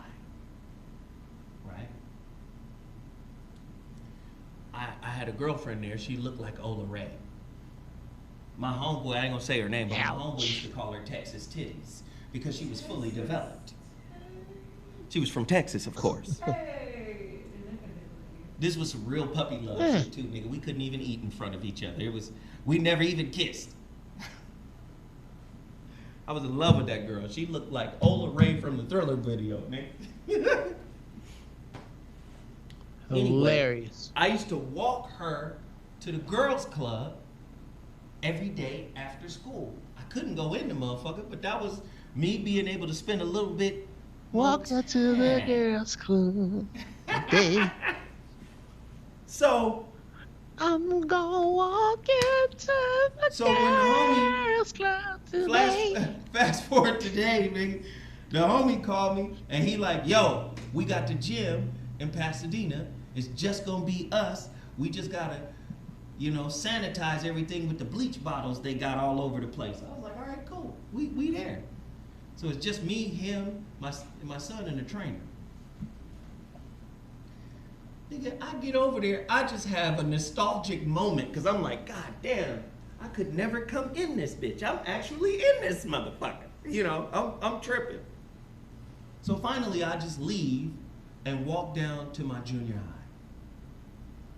And in my junior high, it reminded me that I was the first kid from my junior high to get kicked out in the 8th grade. No, in the 8th grade, I think it was 8th or 7th grade, I got kicked out. I had to get sent to a truant, like a bad kid high school. Back in the day, it was called Foothill High. Now I think it's called Rose City. Either way, something, I don't know what happened to me. Something was off that day, but I choked out some little white kid at the school, and I just kept choking him for some reason, and I don't know why. I just choked him out. Cause he kept breathing. Nah, but I choked him out, and snot started coming out of his nose, so I let him go, and then he fell and hit his head on the floor. Them hard-ass linoleum floors, right? And I can remember, you know, it was serious. I got sent to the motherfucking principal's office. They was like, nigga, you going to jail. This was assault, nigga. You going to jail for this. And there was this one nigga outside the motherfucking, outside the principal's office. I'm sitting in the hallway. The motherfucker walked by and goes, nigga, you going to jail. I get up and broke his nose. Cause I figured, fuck it. Could get you in jail fast enough, nigga. Shit. I said, well, fuck it. I can't do nothing worse. You in here talking shit. Well, let's give you something to think about. So fortunate for me. No, seriously, fortunate for me. That's kind of funny. The white kid's parents didn't press charges. Oh, wow. So I got sent home for the day, but the next day I had to report to the high school. So when I came back to that space, all those memories came back to me, right? And I kind of knelt down. I was going to jump the fence because the track, you know, because it was first period gym when this happened. The track was right there. But I kind of knelt down and said a prayer to the kid that I hurt, right? You know, because I'm a different person now, slightly. You know what I'm saying? I'm different than I was then. However, I still have shit to work on. I haven't seen my father since 1978. I haven't spoke to him since 1984. I told you before, I was raised, my first 8 years, I was in Chattanooga, Tennessee, and I was in the projects, Alden Park projects, rats, roaches, all types of bullshit, right? You know, all types of bullshit was happening. And then my mother moved us out here to Altadena, right? I'm trying to explain some shit to y'all because a lot of times you'll see some shit packaged and presented to you in a certain way, and you'll misinterpret it if you get the opportunity to meet a nigga in person. Speaking of that, I went to Arizona with Corey Holcomb on one of his comedy runs. We drove out there 6 hours straight. I get there and Corey kills the show. After the show, a nigga tried to walk directly up to me and take my hat off like Freeze did. Why? No. Nigga, I will beat you.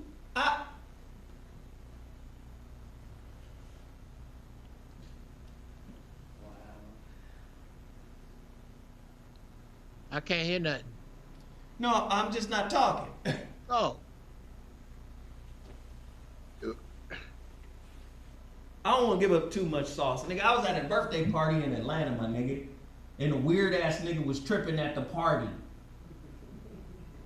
And the people who know me was like, oh, hopefully Zo don't pick up on any of the fuckery that's happening with this nigga. Okay, wait, okay. Now, was he the I'm used to being the center of attention nigga? It don't matter what kind of nigga he is. What? So here I am for the first time in my life seeing the value of the Aries Spears shit. Because Now I'm thinking about, okay, nigga, I don't need another case.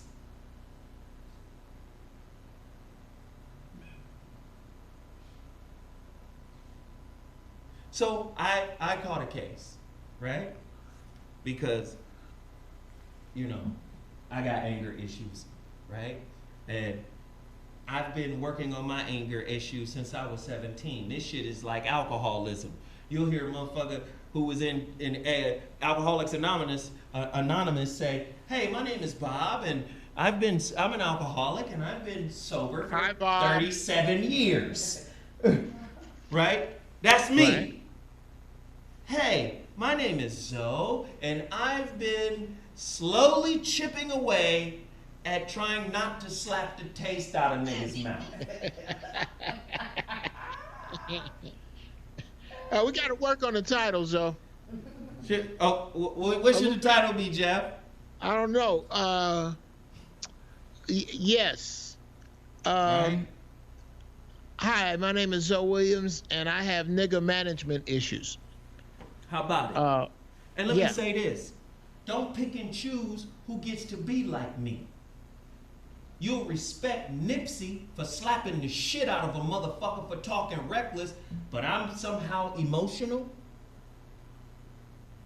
You'll respect your grandfather because you know you can't cross a line with your grandfather before that nigga snatch you up and have you pent up against the hallway. The testosterone. Do you understand what I'm saying? Don't pick and choose who gets to be viewed as masculine and tough and who gets to be viewed as emotional. If you cross the line with a man, you should expect some kind of repercussions.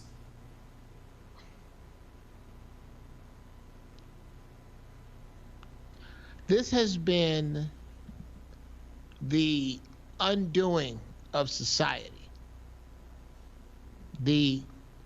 Remember back when lawsuits wasn't for everybody, because everybody couldn't read.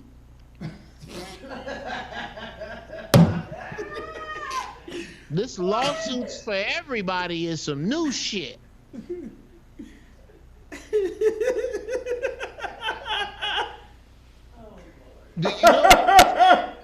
Do you know what was before the lawsuit? A good old-fashioned ass whooping. This is what people have become used to now, which is out of natural balance. There is a natural balance in nature. In nature,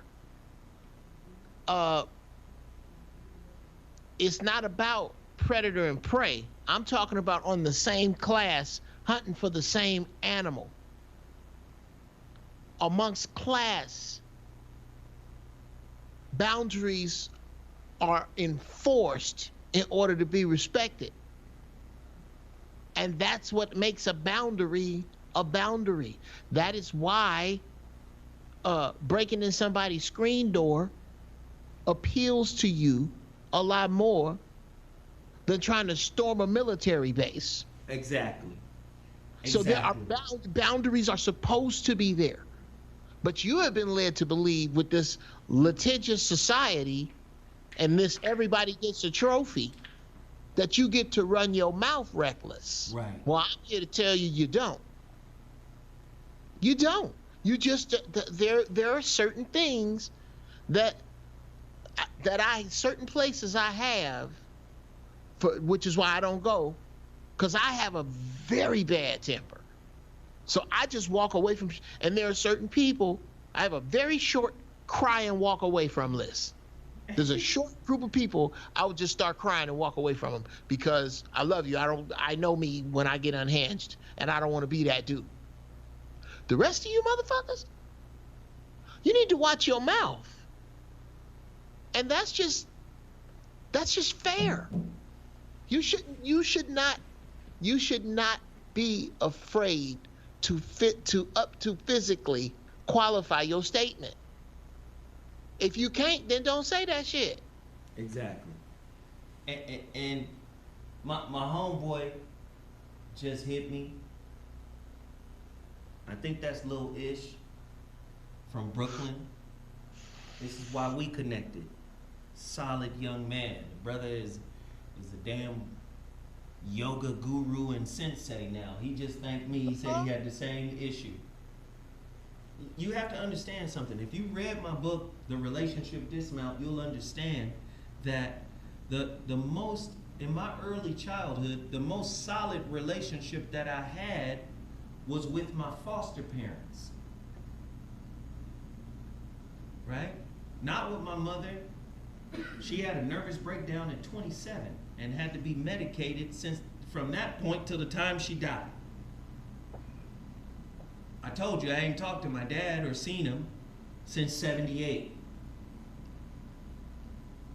So I had to grow up through trial and error. Like, y'all think y'all talking to a Cali boy in that way. A lot of me is Cali. A lot of me is Chattanooga. I've been through a lot to get to where I am today, which is why I know what I know.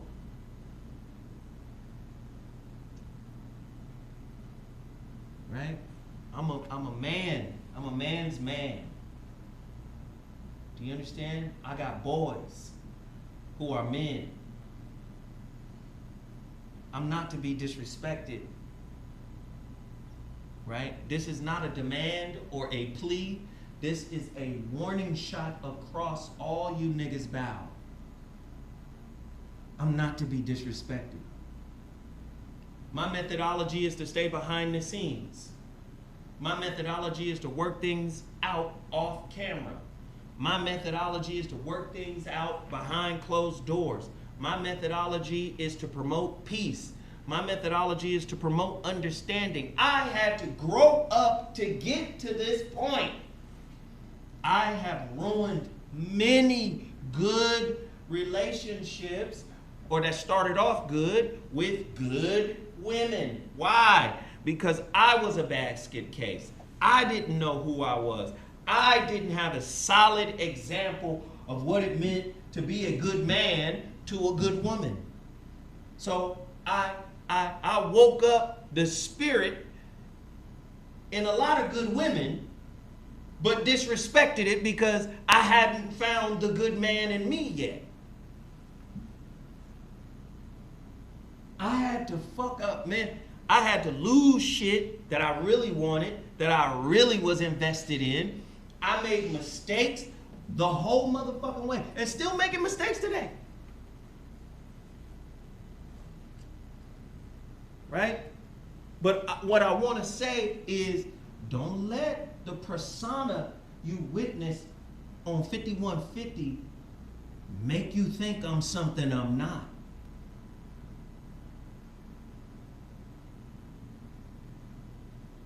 It's like a lot of East Coast niggas come to LA going, oh, this shit's slow out here. I'm finna take all these niggas hoes. I heard him say it. It's slow out here. I'm gonna take all these niggas. Next thing you know, they hemmed up at World on Wheels, getting robbed and beat up.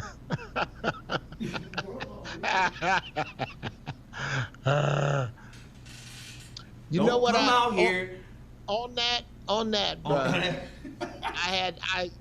Here's something I have come to know. That and niggas don't get this.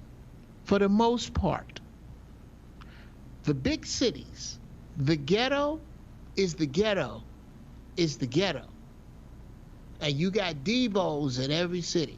You got niggas that ain't supposed to be fucked with in every city. You got punks in every city. Where LA gets its bad name is because of Hollywood, which invites a lot of vapid, shallow niggas from everywhere who come here and do their vapid, shallow shit. Some of the most solid cats I have met have been from here. It ain't that LA niggas is wishy-washy. It's that niggas come to, wishy-washy niggas migrate to LA. And I'm gonna say it again.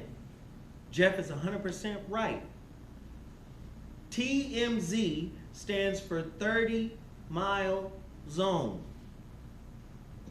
That's all Hollywood encompasses, a 30 miles radius. Take your ass to Pomona. Go to Pasadena. Right? Go to Monrovia, nigga. Right? Anywhere out there. Go to Paramount. Go to Pacoima. Go to Pacoima. Y'all niggas need to understand. And let me tell you something. Geoff, did you see the No Limit Chronicles? No. Please watch that shit. It's on YouTube in episodes. Okay, done. I will have that watched. Man, I might get into that today. That shit. I was watching that shit this morning, and there was a scene where, you know, because Master P and them lived in Richmond, you know, Richmond and Oakland typically be at odds. So if you're from Richmond, you can't really go to Oakland like that, especially back in those days. Man, there was a scene where Master P and his people in there fighting with the Oakland cats, East Oakland cats, and he goes to the car to get the strap. He gets the semi-automatic or whatever automatic weapon, the jammy, and he comes back in there and he aims it at the dudes and he tries to shoot, but he couldn't shoot. He aims it again, couldn't shoot. Reloaded it, recocked it, couldn't shoot. Then finally, they just had to get up out of there. They got up out of there, they drove a little bit, he went somewhere, he hopped out the car, and he put the gun in the air, and he pulled the trigger, and it went off. I swear on my great-grandmother, I swear on my soul, Kumo D called me after I got into it with Aries. And Kumo knows me probably better than a lot of guys, better than anybody. And Kumo said, you lost your cool. I was like, yep. And then he was like, and you mad because dude was disrespectful. I was like, right. Right. Now watch this. In that movie, or in that scene, Master P is talking about how it was divine that the bullets didn't go off. Right? Because if he would have shot those people, there wouldn't have been no limit, nothing. Modi, back to Modi telling me.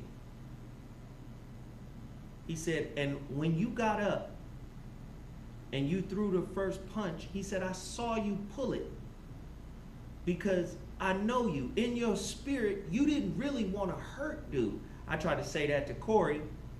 Nobody wants to believe that I pulled it. That's why you get all these elbow jokes. I wasn't trying. I have been training with boxing with Kevin for over a year and a half. I know how to throw a straight punch. I know how to fight. But in my spirit, I didn't really want to hurt that dude. I just wanted him to know that in a nanosecond, a big gooey glob talking shit, trying to be funny, out of control, I can be on your ass. I just wanted him to know, in a nanosecond, I could be on your ass, because that's the old me. And the old me resurfaced that day. This is why you don't ever hear me really talking about it. Why? Because I see it this way. Whenever I lose my control, it's a spiritual demotion for me. You get motherfuckers saying I'm emotional. How many niggas you know can sit next to a drunk, he say he wasn't drunk, but okay, he was drinking, so I assumed that he was drunk. How many niggas you know can sit next to somebody like that, being belligerent, disrespectful, disrespecting the authority of the show, disrespecting the co-host, the guests, and everybody for 2 hours? How many niggas you know can do that? See, y'all see the TMZ clip, and it's 60 seconds. How many motherfuckers can actually hold their own, hold their square for 2 hours with a motherfucker just going off and off and off and off and off and off and off?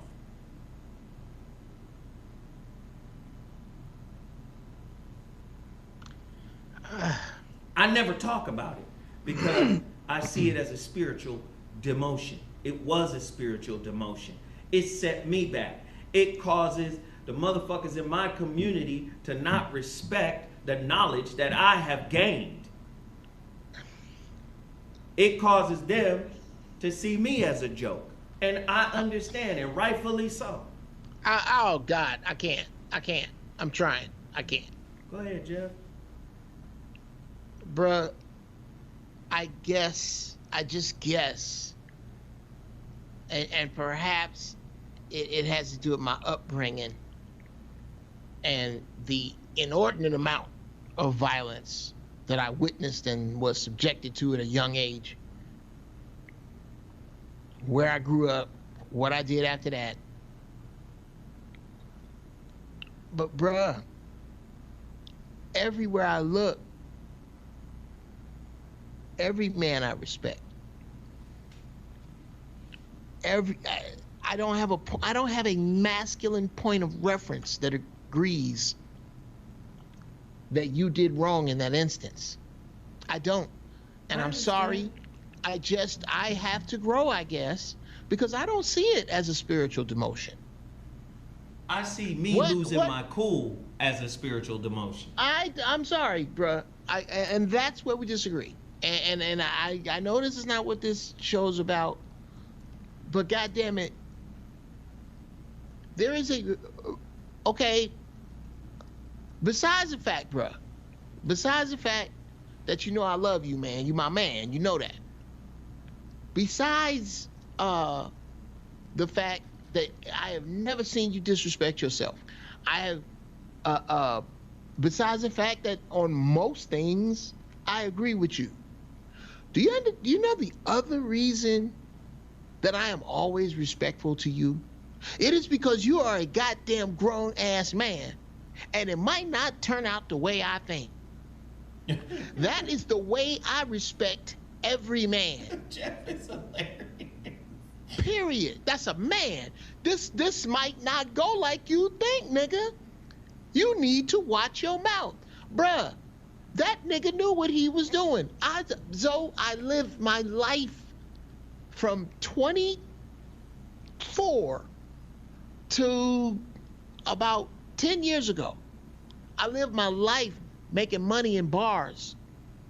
I've spent in that time, I've spent a good $300 like this. Oh man, I'm so sorry I stepped on your foot, bruh. What are you and your lady having? I got it. I'm so sorry. Dude, do you know how far that goes? Right there in front of him and his lady. Right there. I'm sorry. It ain't about what martial arts experience I have or who this. I don't know who this the brother is. And furthermore, which one of us needs to be downtown or in the morgue?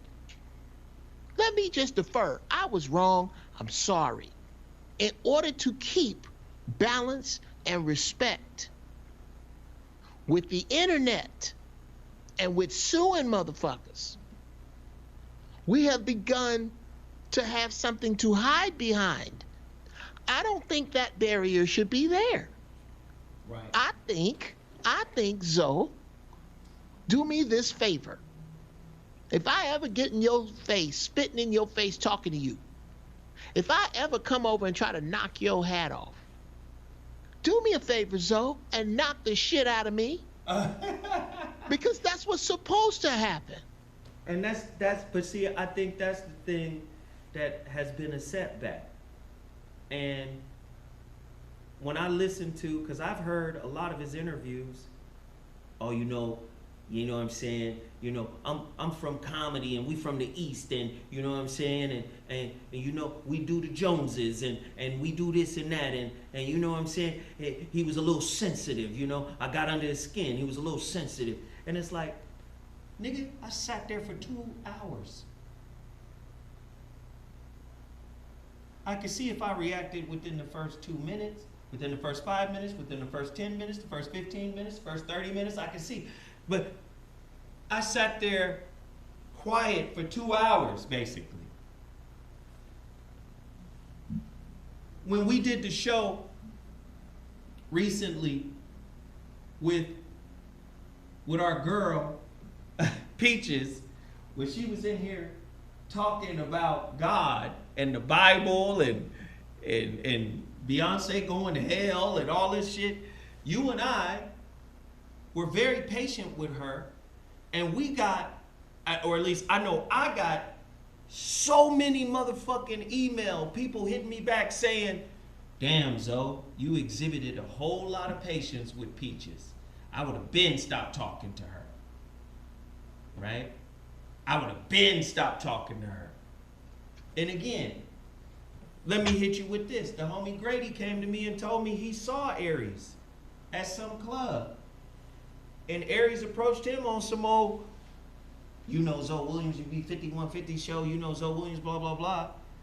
He was like, tell him I'm looking for him. This wasn't recent, was it? This is a few months ago. Oh, okay. So my thing is, hey man, I would love to talk to you, dog. Straight up. Okay, well, slow up. Let me just say, you could have asked Grady for my number. You could have Hey, told man, Grady to hey. text me right there or call me right there. I would have given you my number right off rip. I tried to connect with you through Godfrey, because Godfrey did the 5150 show. Like, if you really bout linking up and talking, let's link up and talk. Because you got to know, on the real, ain't nobody ducking you. Ain't nobody hiding. I encourage a discussion in person. I encourage it. I'm going to go back to the day. Let me look it up. I need to look up the day that Aries Spears was on somebody the said why. show. Let me answer this, Geoff, and then I'll throw it back to you. Somebody said why. Because I want to make peace with the brother. I don't want to fight the brother again. I want to make peace with the brother. Can we make peace, brother? I seek peace with you, Aries Spears. I want to make peace with you. I'll come on your podcast, whatever. I want to make peace with you, sir. I do not want to fight you, sir. But you need to be man enough to acknowledge your co-creation of the conflict we had.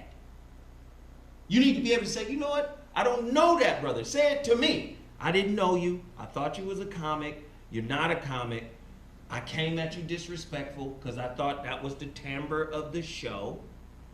A lot of that has to do with Corey, right? Corey acts a certain way towards me on the show, but that's part of the show.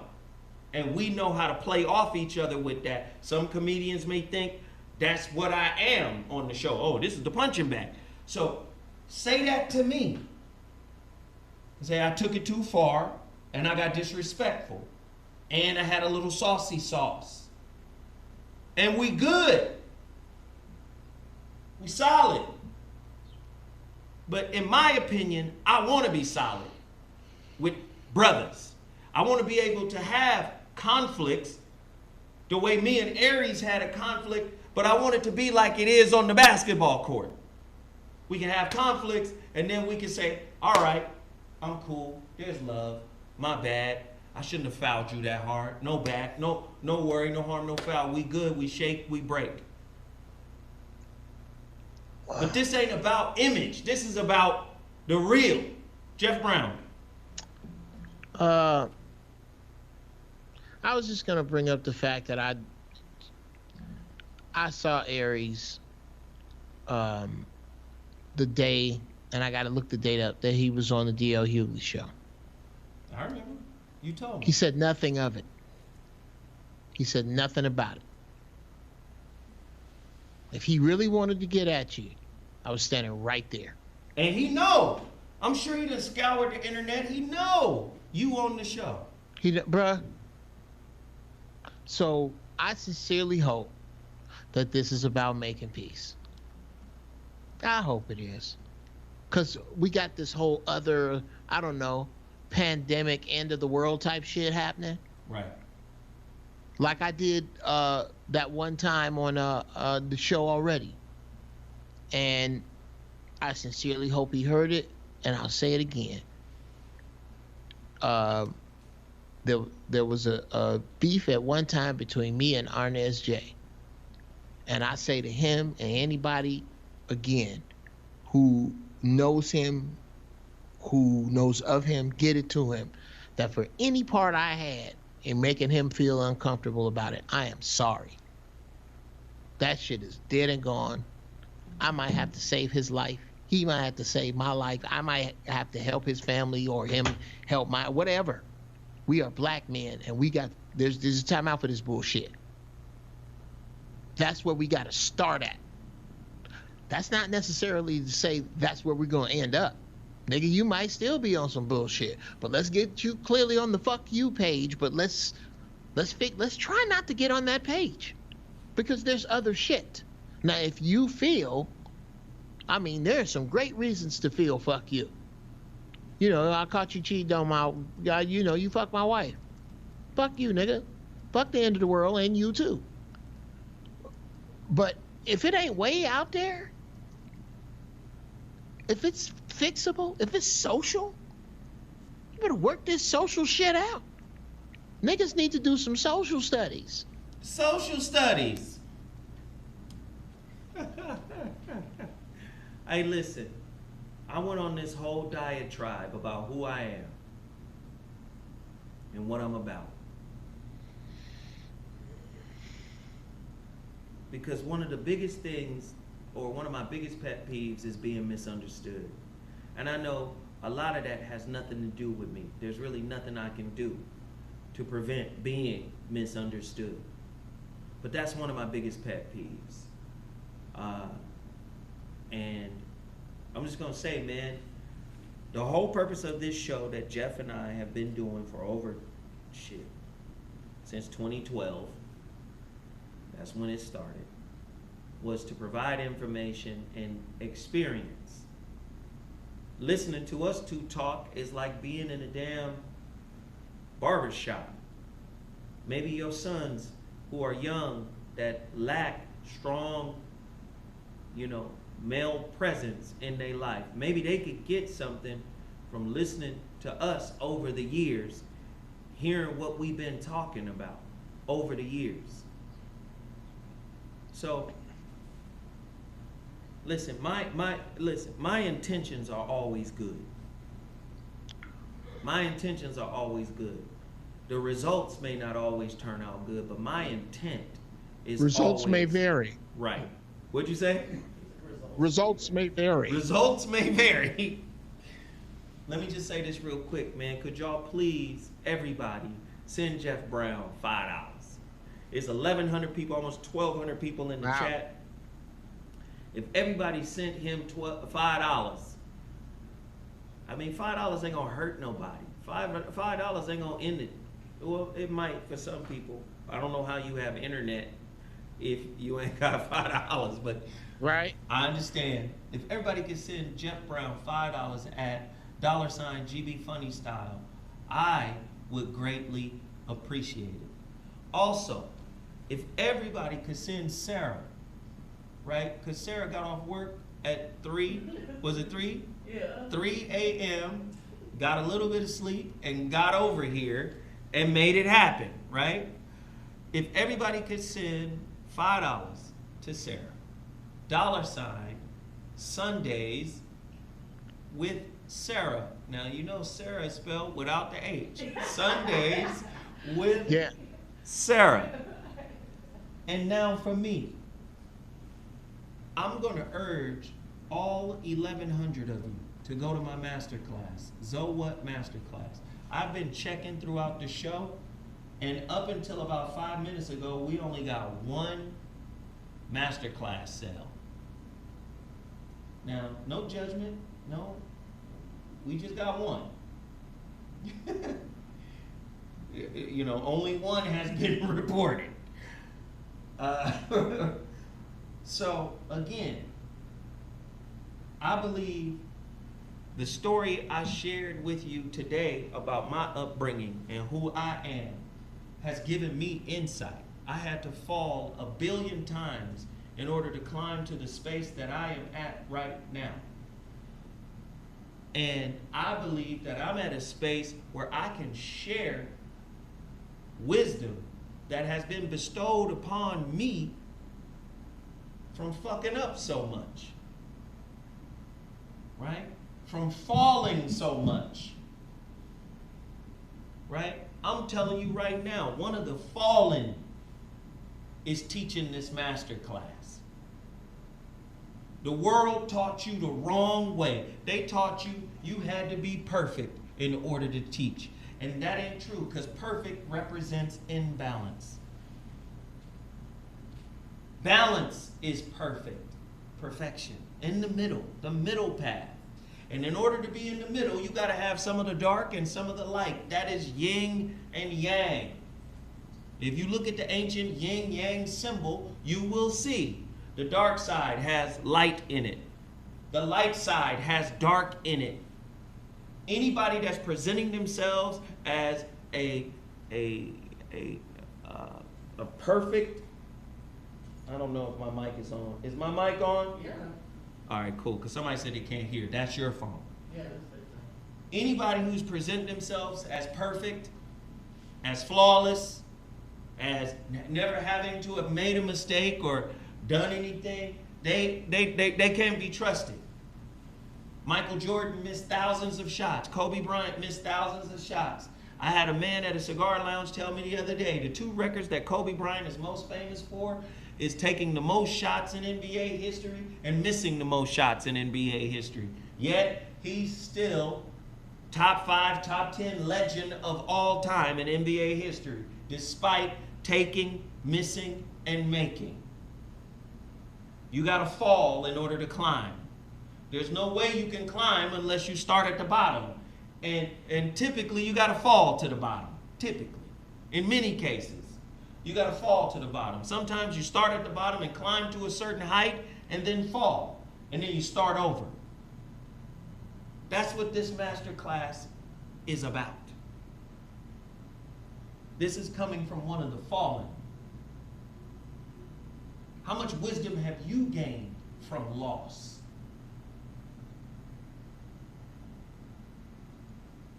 I look for wisdom in my losses. Do you? I journal. You tell, let me explain something to y'all.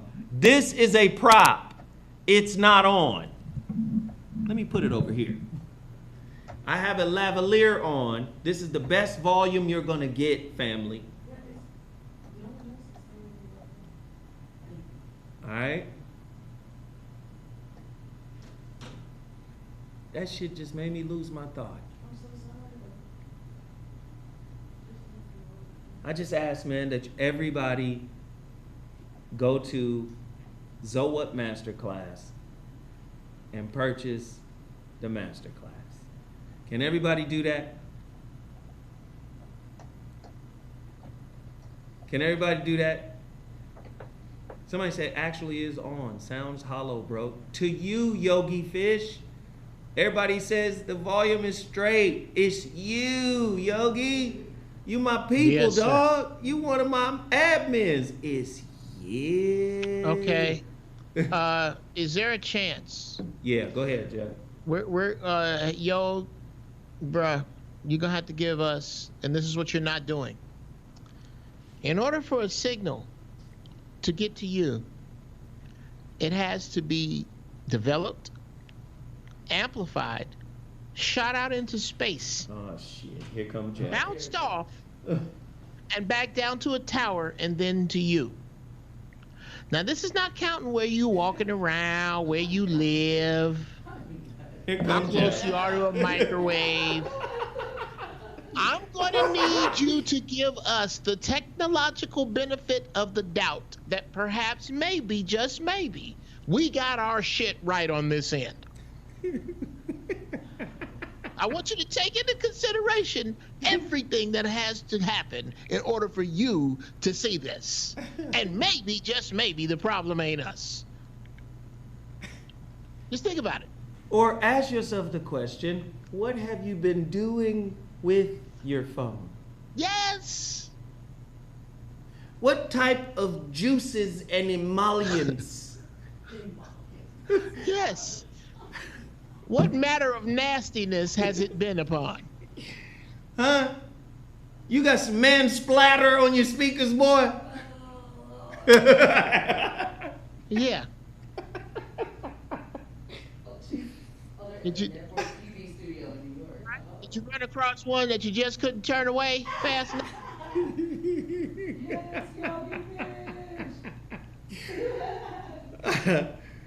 Hey, we love you, Yogi Fish. You know it ain't nothing but love, man. It ain't nothing but love. You already know it, man. All right, so call to action for me. ZoWhat Masterclass. Get there right now. I need everybody to purchase this. We have 2 weeks remaining before this class launches. All right? September 2nd, 3 p.m., that's a Wednesday, 3 p.m. Pacific Standard Time, 6 p.m. on the East Coast. You'll be able to join me. You'll be able to ask questions. We have an entire fucking curriculum in place, right? And I need everybody to ride hard on this. It's 1,000 people in here right now. Can I get half of y'all to go do it right now? ZoWhatMasterclass.com. ZoWhatMasterclass.com. We appreciate everybody for tuning in. I thank you guys for getting us to the 1,000 like mark. We appreciate everybody for listening and sharing our stories. Everybody who super chatted, everybody who sent cash apps to Jeff Brown, to Sarah. Please show love to Sarah. God because bless Sarah, you, man, she be doing a lot, man. She does a lot. She gets here late every Monday. Her and Jeff are a lot alike in that sense. But we don't have to take this shit. But she's here. She makes it happen. She makes it work. Please show her love. Sarah, put up your Cash App again. Okay. Thank you. There it is. $, Sundays with Sarah. Thank you guys so much. Don't forget ZoWhat Masterclass. We appreciate you all. Nothing but love. Thank you, Yogi Fish, and everybody else. Sugar Crisp, everybody. A. Britt Atwater. Thank you, thank you, thank you. Thanks. All the moderators, all the fans, chat rooms, we love you. And don't forget, you know what I've been doing? I don't know if y'all know, but this whole show has been broadcasting through my app. Oh, wow. This whole show has been broadcasting through my app. I forgot all about it. I've been on camera inside the app. Download the ZoWhat app, Zoe Williams app. ZoWilliams, no spaces. Download. It's available on iTunes as well as Google Play. We thank you all for chiming in. Nothing but love. Deuces.